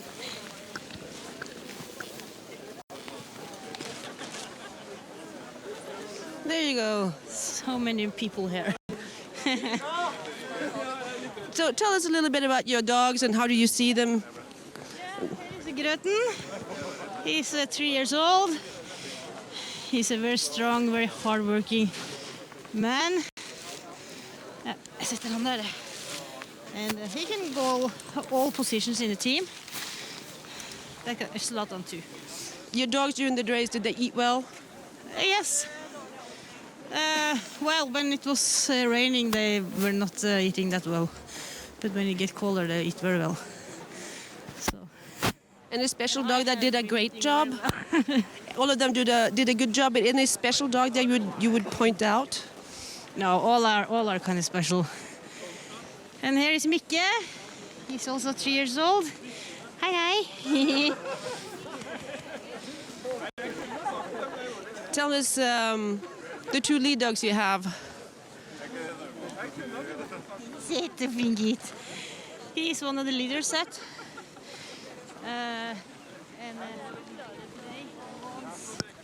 Biffen, hey. And here are 2, those are also leaders. But here is Doc, and here is Mikke. And these dogs, are you going to do the Finnmarks race this year? I have said that we should decide it after this race. Oh, what about, now you've done it, what are you doing? I don't know. I think Chris is he deserves to do the Finnmark if we, plan to do that. You've been racing close to Robert Sørli a lot at the end of the race here. At what point did you understand that you couldn't beat him? Well, I saw yesterday that when we raced together over to Søvoll or Orkelbogen, that he had a stronger team than me. So I guess that it will be like this. But Doc, hi. So but I didn't give up, you know. Things can happen, you know. You saw I got Zlatan in the sled, and that was before the mountain, so it was really heavy up to the mountain with the extra dog in the sled. So things can happen, everybody, you know. Looking back at the race, is there anything now that you would have done differently? No, I'm just tired and hungry. I think in Orkelbogen I've been sleeping in another place because the place where we could sleep, we also dry our clothes, so it was really warm there. I couldn't fall asleep at all, so yeah, taking better care of me too. What are you doing now? Having a shower? Getting something to eat first? Yeah, and get some other clothes. I'm completely wet, so before I start freezing, yeah, and dinner and some sleep, yeah. Well, congratulations with your second place. There's a guy called Robert Sørli waiting for you here at the finish area, so well, thank you so much, congratulations, and so back to you guys in studio. Well, congratulations to Birgitte Næss. Yeah, great race. All for right, her. so here we got a shot from a little bit earlier of Petter Karlsson, about 5 kilometers from the finish line. Moving along here, he's getting close now, but a very, very nice looking team. This team seems to have made up quite a bit of time on Birgitte ahead of him and having a very solid last run on the Femund here. Nice looking dogs, everybody's stretching out. He's got all 8 in the line, nobody riding, so he's gonna have a little bit lighter load. So this was just a little bit ago, about 5 kilometers from the finish line. We see Petter Karlsson coming towards the finish. Yeah, if he's that close, he actually made up quite a bit of time since their last mandatory 6 then. Yeah, I think leaving the previous checkpoints, he was, or I should say the last rest, I think he was 11 or 12 kilometers behind. Has made up a lot of time over the course of this run. Of course, he had a fairly big gap between them, so not able to make up that difference there, but having a very, very solid last run in this race. Yeah. So this is right now live from our helicopter out there. We're getting some beautiful shots of this team just, you know, cruising down the trail, closing in on the finish, just a short distance out. And we've talked about it before, you know, smaller teams in this race. Here, Petter has a 8-dog team, and I've always said it's okay to have a small team as long as they're the right dogs. And I would say this team, these are the right dogs, right? You know, with Birgitte having to carry one, as she was just saying, that slowed her down a little bit. but having the right dogs in that team makes all the difference. So here we have Thomas Werner a little bit farther back on the trail, about 13 kilometers out, running a 10-dog team. These guys seem to be cruising along really nicely as well. I'm need to take a closer look at his run times here, but I'm guessing he's had a very solid run here also.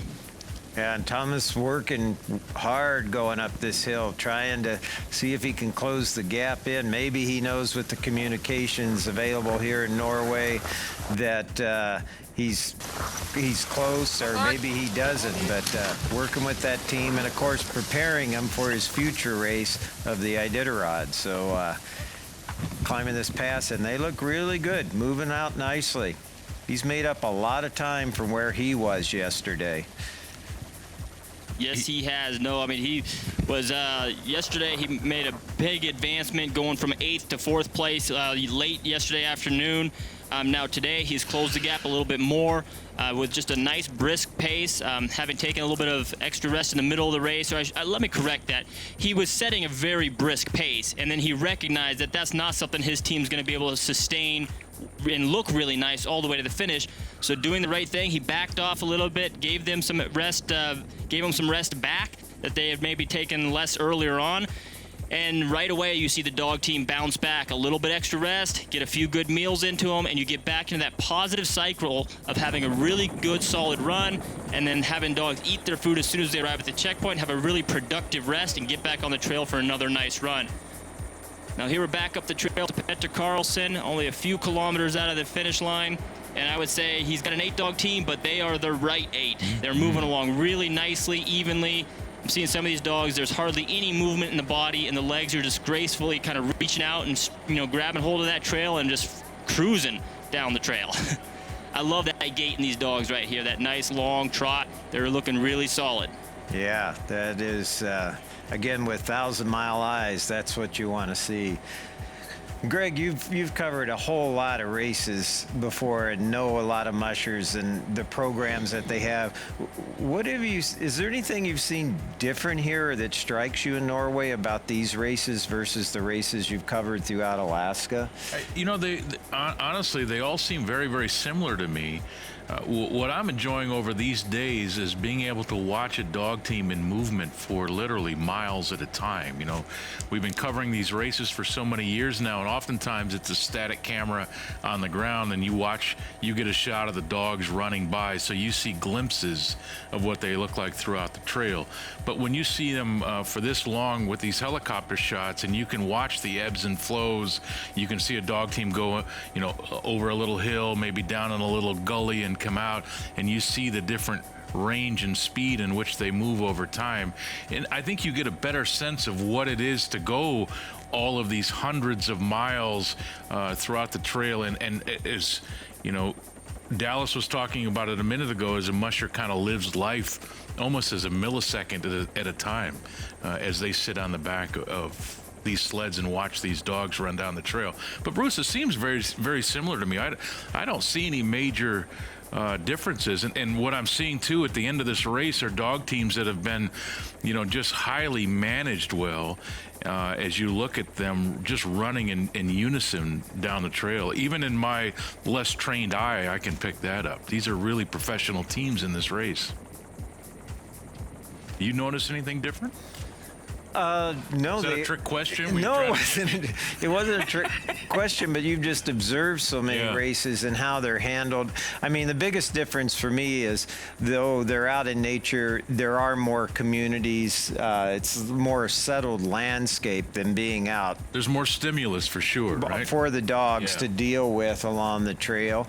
But the genetics is there, the movement of these dogs are there, the same care for the dogs. And I mean, I'm sitting here and I can say, well, those are birch trees, or these are spruce trees, or pine trees. Yeah. I mean, it's all this northern environment, or the light of the sun at low angle morning and evening.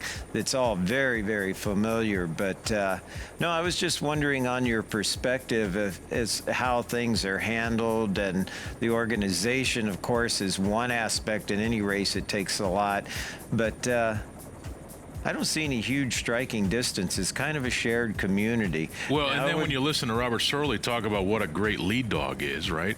I mean, it's obvious a great lead dog in Norway is the same as a great lead dog anywhere. Yeah, we would like, if it wasn't true when Robert came over, that he And didn't whooped you. and beat us all, that wasn't the case. Yeah. But he did, so hats off to him. But, man, this team looks nice right here. They are really stretching out. And you are right.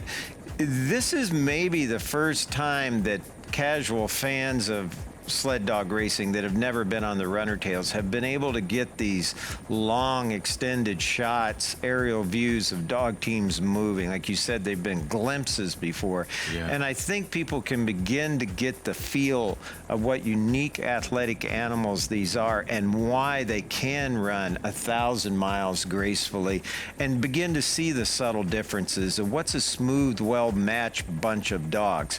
A team versus just a bunch of individual dogs standing in a checkpoint. It's the smoothness of movement that makes the difference. And Bruce, I talked about it a little bit the other day. What you don't see in these images, you don't see dogs that don't want to do this. Right? I mean, this is evidence right here. If the onlookers want to look in, and those maybe that are sitting on a fence or have doubts, I mean, just sit down and watch these images for an hour, as they are now nearly 650 kilometers in this race, and then try and make the argument that these dogs aren't doing what they want to do. Like, it's impossible when you watch these images throughout these 4 days to make that assessment, in my opinion. And now I've been around it for a long time, and maybe somebody will say that my view on it is tainted. But again, this is direct evidence of animals who are happy doing. You don't see mushers, yelling at them or doing anything that would make them want to go faster. I'm watching miraculous animals running through blizzards and snowstorms, charging up mountains. When you see those leaders running and their heads are down into a headwind, I think it's artwork. I think it's miraculous, it's spectacular, and it's purposeful. These dogs are living their purpose.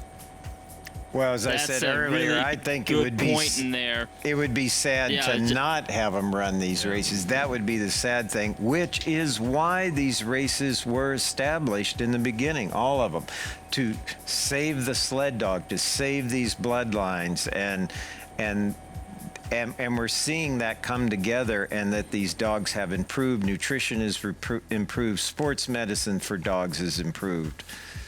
Yeah, so here we're getting a glimpse of Thomas Werner coming along about 11 kilometers from the finish line here. Again, a very, very nice looking dog team just cruising along. Got a few of them kind of checking out the camera guy.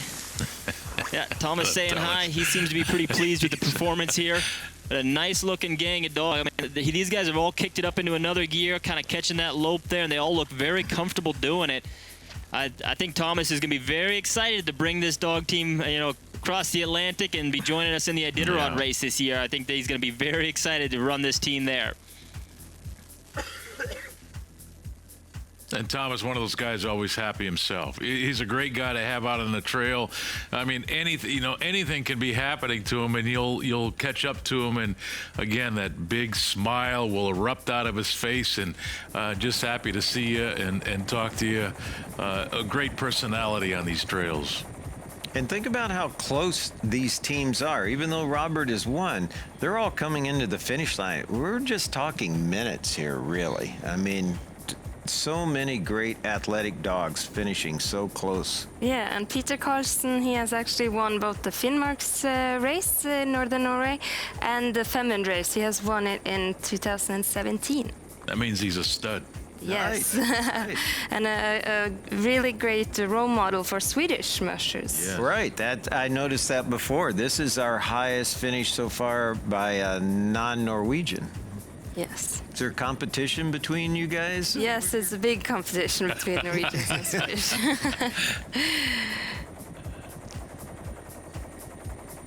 I love that long reaching gait we see in some of these dogs with that nice trot, legs all in sync there. I mean, that's a pretty cool shot right there. That is stunning. And I think this just highlights the athleticism of these dogs, man. They're just built to travel. This is what these dogs are designed to do. And I'm not just talking back, as long as they've been with humans, long before we had domesticated dogs. This is exactly what the wolves of the Arctic were doing. They were roaming, they were traveling. There have been tens of thousands of years of evolution creating that amazing creature right there that was designed to travel the Arctic. It's pretty cool to watch these guys, here in modern times running under a highway with cars and everything else, and you see a very old mode of transportation, still actively being used and being managed in such an amazing way here, coming up on the finish line with a really strong looking dog team. And they can do this now, Dallas, and take us with them. That's pretty cool, too. That's very, very neat to be able to watch a dog race like this. I'm just thinking, in my short life, how much watching a dog race has changed as the GPSs have been introduced, and now we get this sort of, aerial coverage along the way. Well, for years I've heard mushers talk about being on the back of a sled and just being dialed into his dogs or her dogs and watching every meter of it, right, as it goes by. And now the fans get to do the same. And we have Petter Carlson in the chute, only a few meters from the finish line here. Dogs looking around at all the excitement and all the people still out here watching these teams come in. Petter Carlson about to cross the finish line in third place in the 2020 Femund race here. A very nice looking dog team pulling up, and he has officially finished the Femund here. Nice looking dog team and a very happy musher, I suspect, with a phenomenal performance in this year's race. Petter Carlson, congratulations. Third place in this Femund race. Can I have your first impression after coming to the finish area today? Yeah, it always feels always nice to come back to Röros and finish this race, and I think it has been a really good race. So I'm happy with the team and the dogs. You finished last year. You finished 15th. You come into the finish here at the Femund race for 8 times today, I think. So you need the experience. You're finishing third today. What went better this time? I mean, I don't know. It's like it has been. But we turn around because we have the sun. Yeah. No, but yeah. I have been, I don't know, training better than last year. But I mean, last year compared to last year we split the team in two. So we had two teams. Now I had all the good dogs in my own team. So that was a big difference.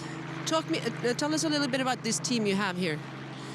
Yeah, most of them are experienced dogs, and they have been running many races. They are like, in their best age, and they are, it's a very good team.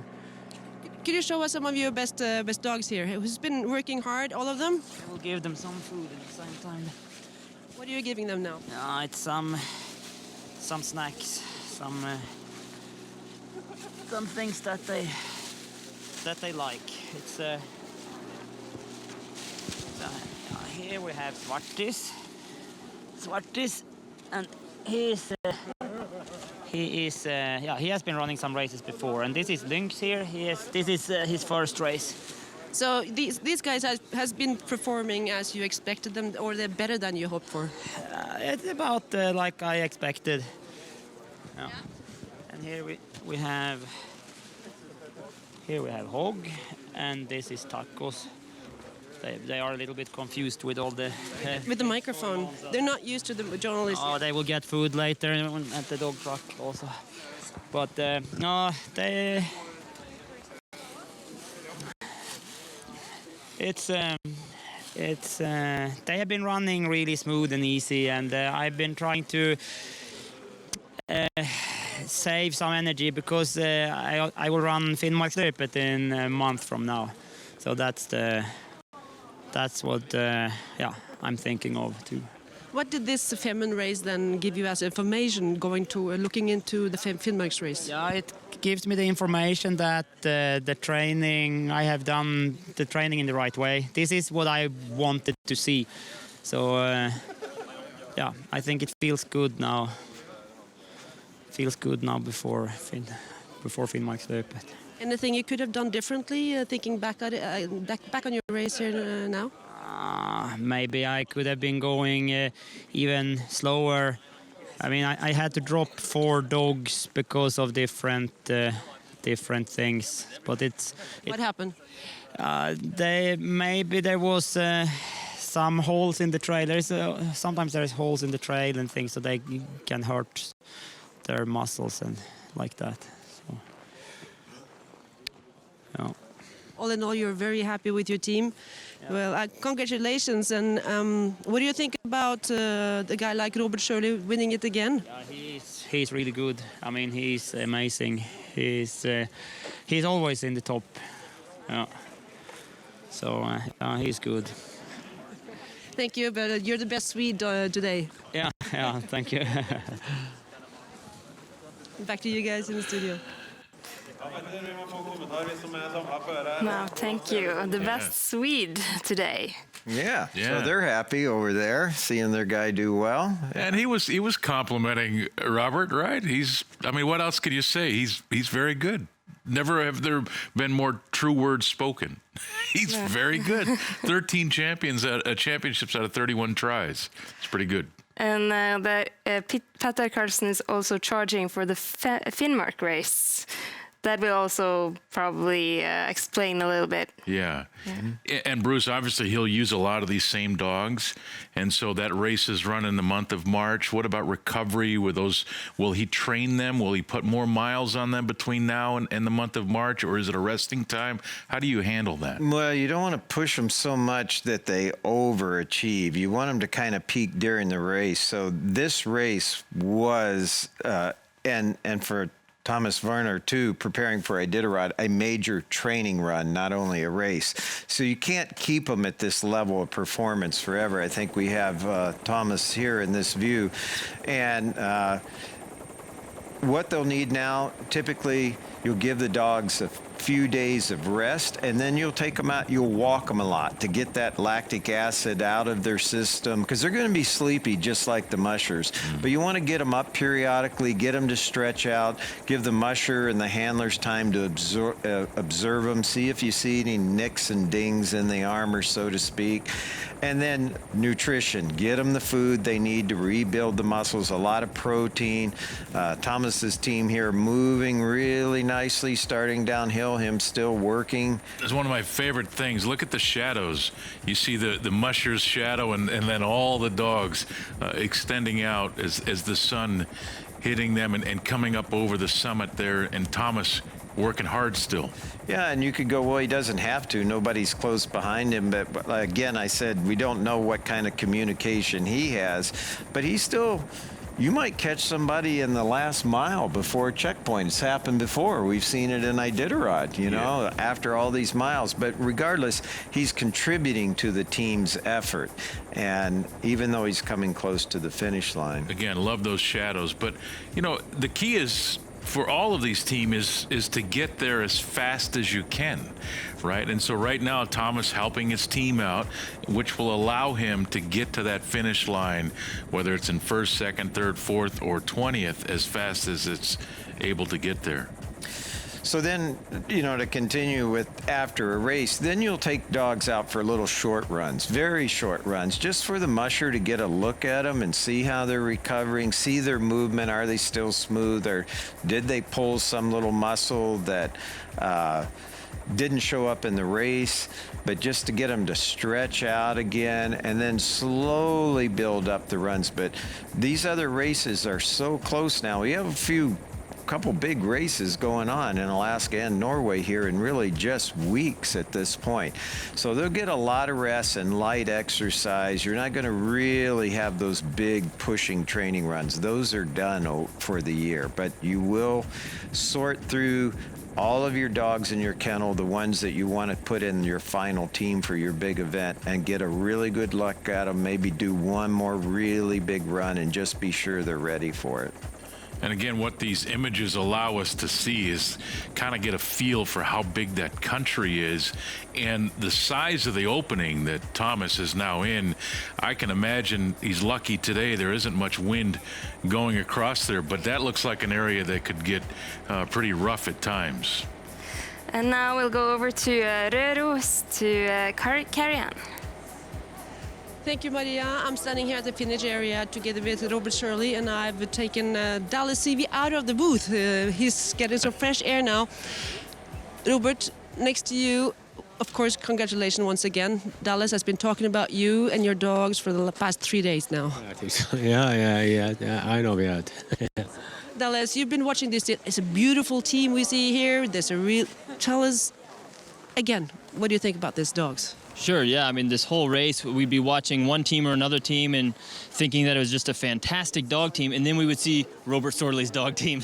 And it was just another level of a beautiful team, and it made me personally very jealous. So I would just be curious, Robert, is this, you said at the finish, this is the best team you've ever had. Did you feel like that coming into the race? Yes, I think it's one of my best team ever. Yeah, it's a complete team. I hope that I can finish with 12, but one gets stiff. So. Yeah, so now that you've actually finished the race, has your view of this team changed over the course of the last 400 miles? Coming in, you know, you're hopeful to see something. Now that it's over, was this race confirmation that this is one of the best teams you ever had? Or, I mean, did they exceed your expectations? Were they even better than you thought they might be? Yeah, I think so, because I have three new dogs this year in the team. They have never raced this race before, and all 3 dogs, they was exceptional good. Yeah. We saw a lot of challenging weather over the course of the trail as a musher, with warm temperatures early on, some bad storming weather. Where was the hardest hour of this race? If you had to pick one hour that was the toughest, where would that be? Yeah, that was in Orm before you came to QRILLPAWS in the mountain there. It was bad weather. Yeah, you see it on TV, I think. Yeah, that was the baddest part. We had some days with a very hot weather, but I think QRILLPAWS yesterday, it was in the mountain there. It was tough for mushers and dogs. Yeah. But this is the part of long distance mushing, you know, different weather. Today is beautiful, and on another day can raining, but this is normal. Yeah, so that kind of section leading into QRILLPAWS was very, very challenging. We could see you working to steer the sled, but at the same time, when you have a challenge like that and you have a dog team like what you were privileged to drive there has to be a lot of pride in that moment as well, watching these dogs succeed in those challenging conditions. Yeah, you know, you never know when you come to like bad weather like this, what will the dog do? But you see, I think it was 2-3 teams, they stayed there, they couldn't find a way, and my dogs, they go directly through and find the mark and still going. I was impressed. Yeah. We were impressed. We were watching as that happened, and we talked about that quite a lot, because it was very impressive to watch your team not just make it, but go very, very strongly through there. We saw your lead dog, I believe it was Smith, and lead in there. Obviously, a complete lead dog, as you were talking about. Is there anybody else in the team that's learning from Smith, or that you think can start to take his place as he is getting older, maybe in a couple years? Was there somebody that really stood out to you that did better than you thought they would? Yeah, I had some new dogs. They was better than I thought, but Smith was exceptional. He's a complete lead dog, so yeah. When I hear you guys talking, you have the best dog team ever, and you're not doing the Finnmark race, and you have a great dog. Shouldn't you build on this team and go for the bigger races again, Iditarod or something? Never said no, but you know, I have been there 6 times, and I won 2 times. What shall I? For the pleasure. For the pleasure. Yeah, of course you can do it, but I think I'm done with it. Yeah, I think so. I'm 62. I'm retirement. Now in 1st March, I'm a retirement. You know. If I have living in Alaska, I will done the quest and the Iditarod, but it's a different to live in Norway. You have to take all your dogs with you. On the plane, you have to have a lot of people with you to take the dogs with you. So much yeah, you know, so much things without dog mushing. Dallas, I want to ask you, we're standing here next to a legend, and you're obviously a very good world-class musher. But what can you learn from Robert Surley? Very much. And I think that's important. That's one of the things that made me want to come to Norway in the past and race over here, is there's a whole nother world of mushing that I can learn from. My goal is to become the best dog musher that I can be. Right? I want to learn as much as I can about this sport. And right now that's through running races and getting to compete in races with mushers like Robert and actually I don't know that we've gotten to race together over here yet, but watching these races, it's another culture. There's more to learn. So yeah, it's been very fun for me watching an expert dog musher run an excellent race with an amazing dog team. I enjoy that. We enjoyed very much. Thank you so much for your time. You will finally be able to take some food and relax a little bit and enjoy the evening and some sleep. I will. Thank you. Thank you so much. Thank you. And back to you guys in the studio.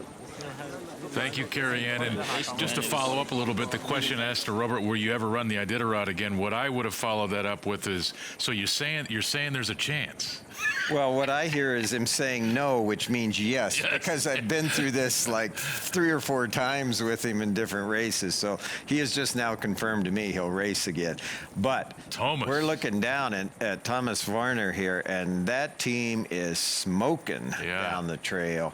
Again, going back to the fact that he reeled in, gave him rest at the appropriate time, and he's getting that all back now, and he is smoking into the finish line. And not all that far behind our first place winner here, Thomas Sorley. I mean, anybody that can see this, whether you know sled dogs or not, those guys are moving. They're in a lope. He's got that speed back, and he's going to be at the finish line really shortly here. And you know, Bruce, I've always considered there's the phrase, you know, a great dog man. And to me, for me, what that means is that somebody who can face adversity on these trails, can nurture, heal, come up with a different strategy, and yet still find a way to get to the finish line as fast as they can. And I think that's what's on display here over the last 4 days with Thomas Werner. Obviously, the defending champion came in with high hopes of winning another championship here. But in the end, I think what he's going to do by finishing 4th and getting to the finish line with a dog team that looks like that may be more impressive than winning it a year ago. Oh, I agree. It can be more impressive that they handled it. And it's the whole package. It's not just the race, though. It's that whole year. You take someone like Ness that has put together that whole package of breeding and training, and that she's been second, and I'm picking her because of that. Like you said, more important than winning, but she's got consistency, and when somebody becomes a good dog person, that is, when another musher says that about a musher, that is the highest compliment. That is beyond, this is the winner of the such and such year Iditarod. That is, to be a good dog man or dog person is really a reference of a complete understanding and caring for dogs and training and the whole program beyond the race. Nice landscape view there these guys are capturing of the country they're running through. I like that. Yeah, again, just there's clouds out there, but they're high in the sky. You've got some blue poking through. The mushers are feeling the warmth of the sun, I'm sure, on their face, and just going down this wide expanse, open territory here in Norway as they bear down on the finish line. Again, this is Thomas Werner, the defending champion of the race, and another great finish for him. And Bruce, we're going to see him as the Arctic World Series continues. We're going to see him in Alaska on the Iditarod Trail. And I know he's been there a few times before, and he's coming over there with high hopes. You know, I was just sitting here thinking he might be the only competitor in this year's Iditarod that is really running 2 of these extensive marathons. I mean, there might be people in other races, but that we're seeing here, he's going to be our musher that's completing this long marathon event and then in the Iditarod. I know a lot lot of these mushers are going on to other events, but he's going to be the one we're going to see. So you're saying that most mushers competing in Iditarod doesn't do these long distance races before? No, that's not true. I mean, in the aspect, Not always with the same dog. Not always with the same dogs, but you have mushers that will do the Yukon Quest, 1,000 miles, and then the Iditarod. But this is the one we're going to see do this year, that we're going to capture in this Arctic World Series. Yes, that's true. And I'll tell you what, if I was going to the Iditarod like Thomas is now, and I'm finishing with the team, my thoughts are now, these guys look good. They're ready to go there. This is a nice way to wrap up a race, and I bet you he's feeling pretty good about his chances in the Iditarod with these dogs. And obviously, Bruce, he started this race with 12 dogs. He's got 10 still on the line as he approaches the finish line. The Iditarod, you're going to start with 14 dogs. He's going to have to take a few extras with him just in case the dog may injure itself prior to the start of that race. So how is it to pick the next, right? Do you take these 10 plus 4 others that didn't race here, or is it you get the 2 that had to be dropped and take them? And there you see first, second, and third, the photograph being taken there at the finish line. That's the podium shot, right? If we were at the Olympics, you got Sorley with the gold medal, Brigitte with the silver, and Petter with the bronze medal. Yeah, and you'll get the national anthem. That would be great, Yes. right? Are you going to play the Swedish national anthem? Yes, we have to Yes. play the Norwegian first, of course, and then the Swede. 2 Norwegians and a Swede, And a Swede. in first, second, Yeah. and third. But you know what I'm saying? Like, so how will he pick the dogs? And I know you can't do it for Thomas, and I'm asking maybe Well, you would go back to your whole kennel, and you will. I would say there is a 95% chance that all 10 of these are going to go. He'll question the ones that he dropped, and then he'll look at his kennel and see who can round out the full 14. But yeah, these guys, they're hardened, they're warriors now, and they can handle this. So yeah, you have to round out and just assess who can keep up with these 10 now. And now Nina is at the podium, ready to talk to our winners. Yeah, that's right, Maria. Well, I'm not at the podium, but I gathered the 3 first measures here, just outside the sports arena where the finish line is. And we have Birgitte as number 2, and then Robert, obviously the winner, and then Petter as number 3, just coming in here. Congratulations, you guys. Thank you. Thank you. Did you ever feel that you were gonna catch Robert? No. I was thinking that he gonna have some problems if I'm gonna catch him. And I heard that you also had the dog in a sled. Yeah. Yeah. I had it. I think you should catch me up today, but you didn't. you got a female in sled and I got a male in the sled, so in the bottom of the long uphill. So yeah. But yeah, I feel that you can catch me up, but I think this was no problem with that female in the sled. Robert, what do you like the most, to be in lead or to hunt for the lead? I like best to hunt for the lead. What about you, Birgitte? Do you like to be in lead or do you like to hunt for the first one? Well, I like to be in lead, but I'm always getting number 2. Yeah.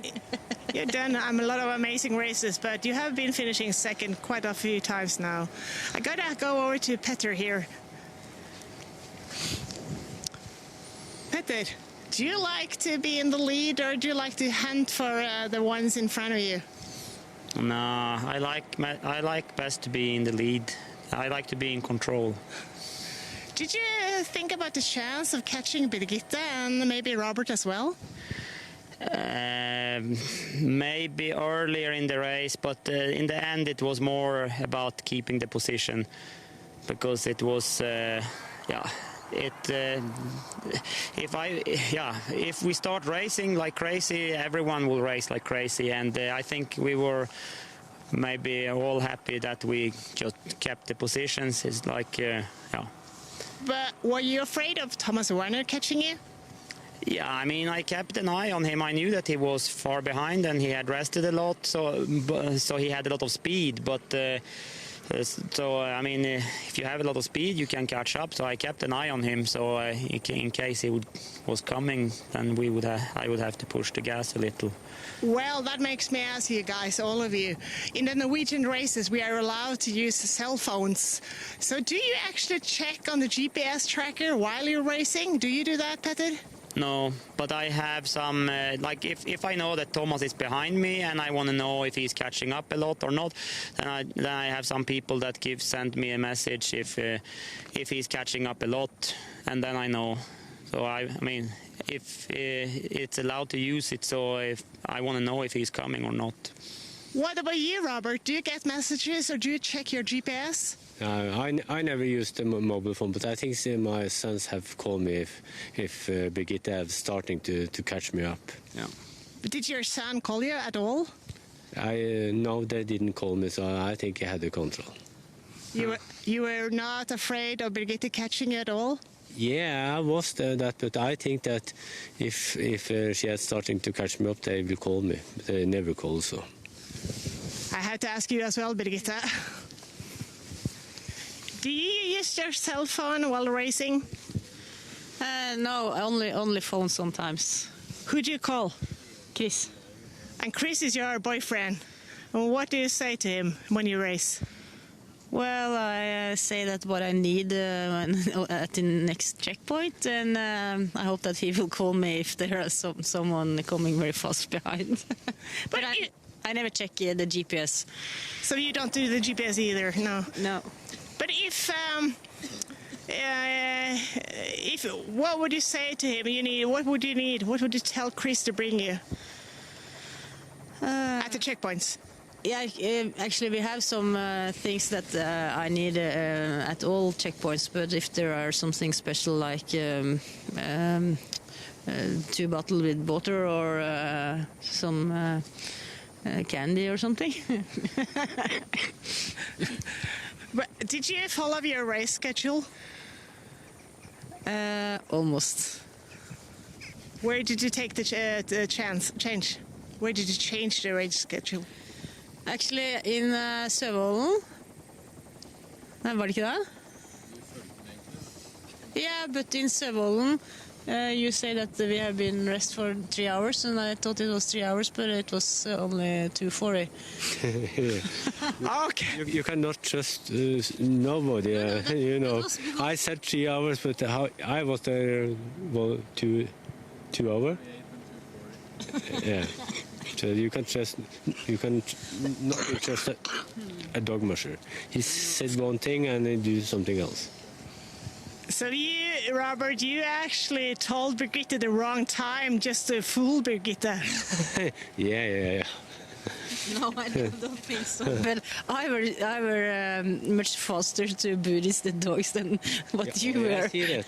You was double so fast that I was.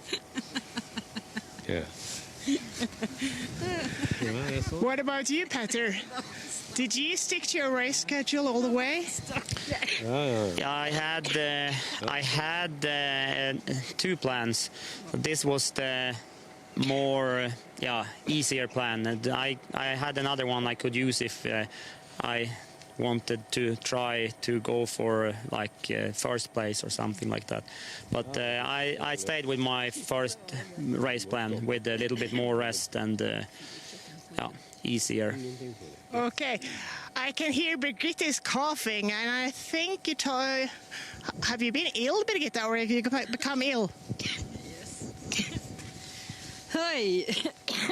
Yeah, absolutely. Birgitte is coughing. I'll give her time to rest her voice right now. Have you been feeling all right all the time, Robert? Have you been ill during the race? Yeah, I feel that I was strong all the way. And you know, I have trained a lot before this race myself, so I was in good shape all the way. How do you train yourself? With a treadmill, some weights, ski pulling, cycling. Do you train yourself, Birgitte, as well as the dogs? Yes, I'm training fitness. No, I'm joking. But in this race, I were sick, so I feel that I were so in bad shape. But so it was a hard race. You're in such a good spirit anyway, although being sick. What a positive attitude. Okay, one last question for Petter Karlsson here. And I'll move over here a little bit. Petter, what about you? Do you train yourself? Do you do conditioning training or weight training? I run as much as I have time to, and because I try to keep myself in shape. And but so I run, for example, when I'm out training the dogs, I run in the uphills. Even if I don't have to run, I still run just to train myself, because I don't have too much time to just go and train for training. So I do it in the same time as I train the dogs. But Petter, you're a farmer. Do you consider working at your farm like weight training? Yeah, maybe, because that's the same other thing. When I work, I try to speed up the work a little sometimes and get do a good training in the same time, some exercise. What you're saying is that when you're milking your cows, you're actually taking the time and competing, doing it faster, like you're competitive while also milking your cows. No, not when I'm milking the cows. But we don't have. I'm not milking them anymore now. Now we only have the meat, like a beef cattle. So But I do a lot of running when I have moved them to new grasslands in the summer. We walk with the cows and run with the cows, and sometimes they escape, and then you have to run after them. So I'm in better shape in the end of the summer because I've been running so much after the cows. Okay, one last question for all of you guys, Birgitte, Robert, and Petter. Who is the best trained dog musher of you guys? Who do you think is the best one of you guys? You, Petter. He's more skinny. Petter is the best. Okay, maybe you should have 10 push-ups now. No. Well, anyways, you guys, I'm sure you need food, you need shower, you would need to rest, and I'm probably you're going to be having a party tomorrow at the banquet, all of you guys. So make sure you get some rest, and thank you so much. And that will be it right now from the 3 best mushers of the 650 Femund Race 2020. Back to the studio. Now let's look at Thomas Werner closing up on the finish line. Yeah, he's coming into the town here, the village, and man, they look great. And as we were saying beforehand, he's got to be excited about taking this team to the Iditarod. It's going to be really fun to follow him during that. And Greg and I will be over there on the trail, and we can be telling you what we're seeing and following this whole thing. Yes, definitely, because the QRILLPAWS Arctic World Series are going to the Iditarod in March. Yeah, and Bruce, this is a really strong-looking dog team. Yeah. If I was at this point in training, we're just under 5 weeks from the start of the Iditarod here. If I was at this point in training, I would want to do a pretty heavy training cycle, I would call it, or series, a series of runs and rest, and try as best as I could to replicate what these dogs are going to be experiencing on the Iditarod. And I would really want to have a team looking like what Thomas has right now. So I think his decision to kind of ease back in this race a little bit after being aggressive in the beginning was a very good decision, not only for his ultimate placement in this race, coming in 4th with a very nice-looking team, but also, obviously, in the back of his mind, he's thinking, I'm getting ready for the Iditarod. That's going to be his big race for the year. So this is a strong-looking team in a good position 5 weeks out from the start of the Iditarod, having a very respectable finish here at the Femund. And you guys were touching on a little bit before, selecting those dogs, who's going to be going with them. And I think Bruce was saying that, all 10 of these guys are almost certainly on the team. I think you're probably right there. And I know he also has some more of the dogs from his kennels running in the 450 class that they finished last night, and then also I think he's got another group of dogs in this in the 650 class. So he's going to have a deep pool to choose from, and now with the Iditarod being only a 14-dog race, that's going to be a tough decision deciding who's going to go. I think he's probably going to gravitate towards some of the top lead dogs in those other two teams to fill out the rest of this gang. But man, if you added 4 more nice dogs to this, obviously he started with 12. Those guys are definitely candidates as well. I think he's looking at a nice team going into the Iditarod for sure. And a tremendous amount of work to get over there. I mean, now not only is he training dogs, but he's got to think about getting these dogs ready to fly, bring his supplies over that he needs. You can get dog food and things like that, of course, in Alaska, but you don't want to change the diet of these dogs too radically. They get used to a certain kind of foods, and so it's a huge effort. It's mounting an expedition to get the equipment, the dogs, the food all ready to fly halfway around the world, and that's going to take up a lot of his time as well. And Dallas, how many dogs does he take to the States? You know, obviously, I'm sure every dog is hundreds of dollars, if not $1,000, to get them there over there. And so prior to the race, he needs 14 to start. Does he take 16? Does he take 18? Does he wait till he gets to Alaska to limit it down to the final 14? That's a really good question there, Greg. And the last 2 years, I have traveled with dogs from Alaska to Norway to compete in the Finnmark here. And that was also a 14-dog race, and I brought 16 dogs with me, having a couple kind of reserve members of the team there, and I didn't make the ultimate call of who would be racing with me until very shortly before the race. So I think he brings 16, and honestly, that comes down to how we fly the dogs. They fly, you know, with the person, and one person can fly up to 4 dogs. So if you're going to make 4 trips to get, you know, 14, you might as well bring 16 with you. The other option would be to bring just 12 and make 3 trips and try to maybe borrow a dog, but I really don't think we're going to see him do that. Not with the depth that he has here. I think he's got really good choices to choose from, so I think we'll see him bring 16 dogs and make that last decision right before the race. And, you know, it's still quite a while until the race starts, so things may change. He may have a dog that, you know, maybe that he left behind on this race and he wants to wait and see how the recovery goes if the dog bounces back, particularly if it was maybe an older dog that he knows if that dog is, you know, really 100%, that could be a major key player in the Iditarod. And maybe the dog just got off on the wrong leg starting this race, missed one meal early on, and that can affect their performance and their energy levels, of course. So it doesn't take much for a dog to start off on the wrong foot and be dropped out of a race. So those 2 that he left behind, I think, are still definitely candidates for the Iditarod team. But that is a nice-looking team. We see him coming off that little slope and stretching out. This is, man, he's got to be smiling out there, very happy about this team, I would guess. I love I mean, all of them, look at them. They're getting excited. I think they must have seen something, or maybe give him a little whistle there, but they definitely perked up and caught another gear. And just the fact that they're able to stretch out and run like this late in the race tells me it's a very solid, healthy team. Yeah, a lot of energy left in these guys right now. And there he goes under they're getting the very bridge. Close to the finish here, yeah, passing under those bridges. And Thomas ducking just in case. You can't help it, man. You can't help it. Yeah. And so again, he's going to catch his first glimpse of the finish line here right about now. See the dogs all perking up, looking around. I love looking at dog faces when they come around that corner and seeing the people and seeing the excitement. And this is definitely a strong-looking team coming down the chute here, very confidently approaching the finish line.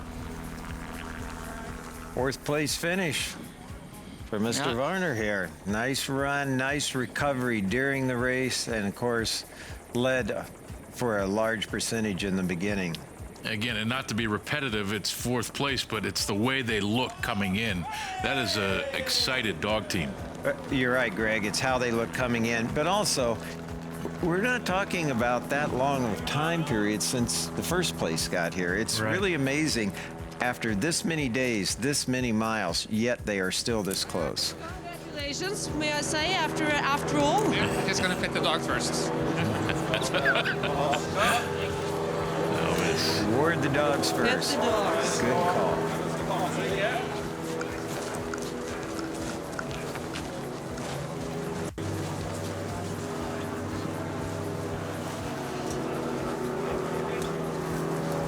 So, Thomas, how is Kotu and Bark doing? Well, now it's Krill. So It's Krill here it's now. there. Bark is there. So Krill is the speed leader. So you put him up front for the end of the race? Yes, go a little faster. Tell us a little bit about this race. It started off with some difficulties, and after all, give us. It's been rough. The first 30 hours was pretty rough. And the dog has actually not been eating, so I have been having all these issues. But then they started eating, and then now they went really good. You started off with some health issues for yourself, and then the dog stopped eating. Have you any idea why they stopped eating? I think it was a combination. A little small bug. We did a small race 14 days ago, and I think we got a little bug, just a small one, and it was really warm. And then sometimes it's hard to get them to eat. So, but they look pretty good now. Were you at some point thinking about that you have to stop racing and scratching? Well, I started resting more in Dreshev too. Then I said, okay, I need to slow down a little now and rest them up and get them on the plus side, not the minus side. So that's why I rested so long in Sövol. I decided just to give them a long break, and after that they were good again. And at the Orkelbogen, they were starting eating again. So from Orkelbogen to the finish, take us through that part of the race. Oh, that was fun. Really fun, and having a good dog team again, that's full of energy and just flying, that's really fun. This is the Femundløpet race this year. Was it preparation for the Iditarod? What kind of answers did you get in this race? Well, I had one dog that was trying out. He's not here now, so he's not going to Iditarod. And the good for me, I do a lot better when I get a little resistance. So I think this was a tough race for me, and I think that will be good for Iditarod. So these dogs, all of them are going to Alaska? Yes. And I had 8 dogs going in the 450 also. So I got 18. So it's a lot of good dogs. The fact that you finished 4th, is that disappointment or? No, not really. You like to win though. Yeah, I like to win, but I think last year I had a really good plan to beat Robert, and I took him by surprise by doing that. This year everybody did the same. So I knew that to be on the top level this year, you have to really compete hard. And going to Alaska, I said I will compete but not push. So I have to find something new. He's going to beat Robert. He's good. Yes, what can you say about Robert Surley bringing home the 13th victory of the Femundløpet race?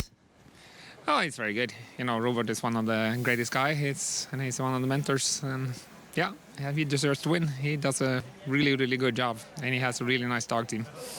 Thank you so much. You're going to be able to give some food to these guys. And what about you? What are you having? I don't know. Maybe a beer. Thank you. Thank you. Back to you guys in the studio. Thank you, Carrie-Ann. Now, that was Thomas Werner in 4th. Yeah, he proved a lot to me in this race, Bruce, and I think it will set him up well for the Iditarod. The Iditarod is not about getting to Nome quickly or fast. It's about getting your dog team down the trail in good condition, and he's proven that he can face adversity, fix the issue, and come to the finish line in great condition. That bodes well, in my opinion, for the race in Alaska.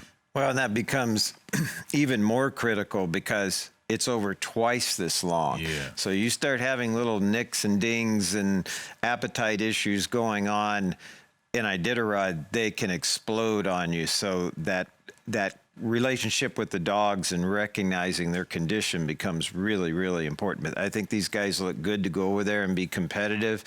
But yeah, you got to realize how much longer that race is going to be. And so the dog care has to be perfect the entire way. And he decided not to bring one of his dogs to Iditarod. Yeah, but he said he had 8 dogs in the 450 as well, so he's got a big pool to choose from. So I don't think good dogs will be an issue for Thomas. Yeah. No. It's been a fun ride. You, Greg, have been to Norway for the very first time. Yeah, first time here and first time obviously around this race, and it's been a spectacular 4 days. And I think what I'm going to take home from this is firsthand we see the potential of the QRILLPAWS Arctic World Series, bringing these events to fans of mushing in a way that they've never seen before. The images that we saw this week, Bruce, of dogs in action, right? And the essence of what it is to be a musher and to go across these landscapes on the back end of a sled with these animals that are not indigenous to these areas, but they're very close. To me, they seem to kind of fit into these landscapes. And so to see that firsthand and for hours at a time, we are making history here, and it's been a spectacular 4 days for me. Now, Karian at the starting line at Rørus has some interviews. Yes, these mushers, I keep them here. They're like top athletes. They have to wait. They get to get the interviews from the media. And Thomas, I took Dallas out so you can have a chat with him as well. He's been talking so much about your dogs, how they're looking, and he has certainly a couple of questions to you. Oh, good. yeah, absolutely. First of all, excellent run. You know, it's really nice seeing a super strong team coming in here. How excited are you about this team for Iditarod? What, less than 5 weeks away now? I'm really... Well, I think this was a good test, and I have a good feeling, and I had a lot of problems, actually, you know, with my... not feeling so good, and also having problem with dogs, actually. So I had to work a lot to keep them up, and, I started feeding, and suddenly they were back. Yeah, we saw you make a few adjustments on the trail, adjusting, taking a little more rest and kind of catching that things weren't 100% and kind of catching your balance again and then come back very aggressively. So what I'm wondering now is, coming into this race, you knew you had a good team. Has that changed over the course of the race? What do you think about your team now versus what you thought 400 miles or 650 kilometers ago? Well, you know how it is. Sometimes, you feel you have a good team, but it's just a feeling you have, and it's nice to see it performing in the race. So I think they are ready now. They can run like this and, run for, I don't know how many hours, 10 hours, 11 hours, and still go screaming. I'm looking for it. I also had 8 dogs in the 450 that would finish just 6th place. Yeah. So I think it will be a good, strong team. So these 10 that you crossed the finish line, they're going with you to Alaska? Yes, yeah, they're going all. Okay. And do you feel like with this 10, when you're looking at the next 4 dogs, what are you hoping to find in there? Are you have some in mind already? Are they lead dogs that you want to add to this team? Are they young dogs that might add speed? What are you looking for in the next 4 dogs? Well, actually, I took 4 of the main dogs, some of the 4 of the best dogs, and gave mutts. So I know they are proven dogs, and they should perform. 2 of them are main leaders. So I think adding those to those 10 will make the team even a little better, so hopefully. Yeah. So in terms of Iditarod, which I think is your next big race here, right now we'd be sitting almost in, I guess, this your Iditarod checkpoint or crippled checkpoint, about time to take your 24-hour layover. How would you feel right now if this was the Iditarod? You're at this point in the race and about to take your 24. Would you feel confident in that race? Actually, I had that same thought just up there. I've been there. And I said, okay, I'm pretty satisfied because now I know I can rest, a long rest, take a 24 and just turn around and go one more time. So that's a pretty good feeling. You know that feeling. So, yeah, I feel pretty confident now that I will have a team that my dream for Iditarod this year is to be able to compete, to, be there and try, of course try to win, but, definitely be one of the ones competing in the top. That's the main goal. So one of the things we were seeing you doing in this race is A, racing, running a competition that you won last year, and B, also, keeping in your mind that you have the Iditarod or another race later on. And we've been kind of looking at this concept in numerous races where mushers are racing, yes, but there's another race going on later. So how do you balance that throughout the race? Should I push? Should I race? What takes precedent? What's most important as you're going through the race? Keeping an eye on the next race or doing well in this race? Well, I think it's the dogs get better of racing. So when you're doing a race, you should race, but you should always stay on the plus side. So as soon as you are on the, on the edge to going on the, you should start thinking of backing off, and that's what I did. So as soon as I saw now, I don't like what I'm seeing now, I just started resting. I've got one last question for you. You've had some challenges throughout this race, and I think there's some a big varying weather, right? There's from warm to cold. You were sick along the way. Where was the toughest hour on this race for you? Well, that was on the sled. I was so dizzy and sweating and puking. Was that on the first day, second day? That was on the first night. Yeah, it's watching mushers think at this point, right? And then you were standing on a sled, and I said, this is not very fun. And you're sweating so much. So that was actually the toughest. So. Thank you so much, Thomas, for all your sharing. You've been talking to us throughout the race and doing interview. And we know it's not we're bothering you guys, but how has it been for you to have helicopters over your heads all the time? Well, there was one point up there. I thought, is he going to cut my head off now because it was so close? So, no, I think it's very good that we have the series now, the QPAWS, and I think we can actually lift the sport and get it out to the people. And I'm really glad that Dallas is chosen to not race this year and actually putting his effort, because he has so much knowledge about the sport, and he also he has a good way to talk about it. So I think the combination now with you and all the others making this, I think this will be great for the sport. With these great words, we will say thank you from us here in Røros. Obviously, thank you to everybody. Dallas and Nina has been working hard. Dallas, come over here. He's getting away from me here. He's been sitting in the commentary booth and talking and giving all these experts insights. Nina has been running around at the checkpoints. Behind the scenes, we have all the cameramen, the sound makers. And here's Nina's coming running here. So we're going to all of you say goodbye here from Røros and send it over to you guys in Oslo. Thank you to Maria and to Bruce and Greg, and obviously the guys in the regie, in the match controller in Oslo with Jarle trying to pull it all together. It's not an easy task, but I think we can say we did it, and back to you guys in Oslo. Yes, thank you so much, Carrie-Ann. It's going towards an end for this race. It's kind of sad, isn't it? It is. Yeah. And how we talked about how your stay was, but how have you experienced this, Bruce? It's been great. Really the only big difference sitting here for me, thinking about the races that I've been around in my life and listening to these interviews, the biggest difference I think would be the fact that you guys have cell coverage here, and that they can, when they were talking about someone calling them, of course, when they go to Alaska and Iditarod, there's no roads. I mean, it is way out there from the time they leave the starting line, and they don't have that kind of coverage. But I bet you know more about sled dogs now than you ever thought you would know in your life. I definitely do, spending some time with you guys. And I'm so honored and thrilled to have had you here, and we're lucky to get your expertise later on in this 2 more races that's coming up. Yeah, it's been a blast. Thank you so much, Greg Heister and Bruce Lee. And next week we are back, then from the Volga Quest in Russia. Greg and Bruce will be in the field covering the sled dog race, and it will be an incredibly beautiful landscape along the Volga River.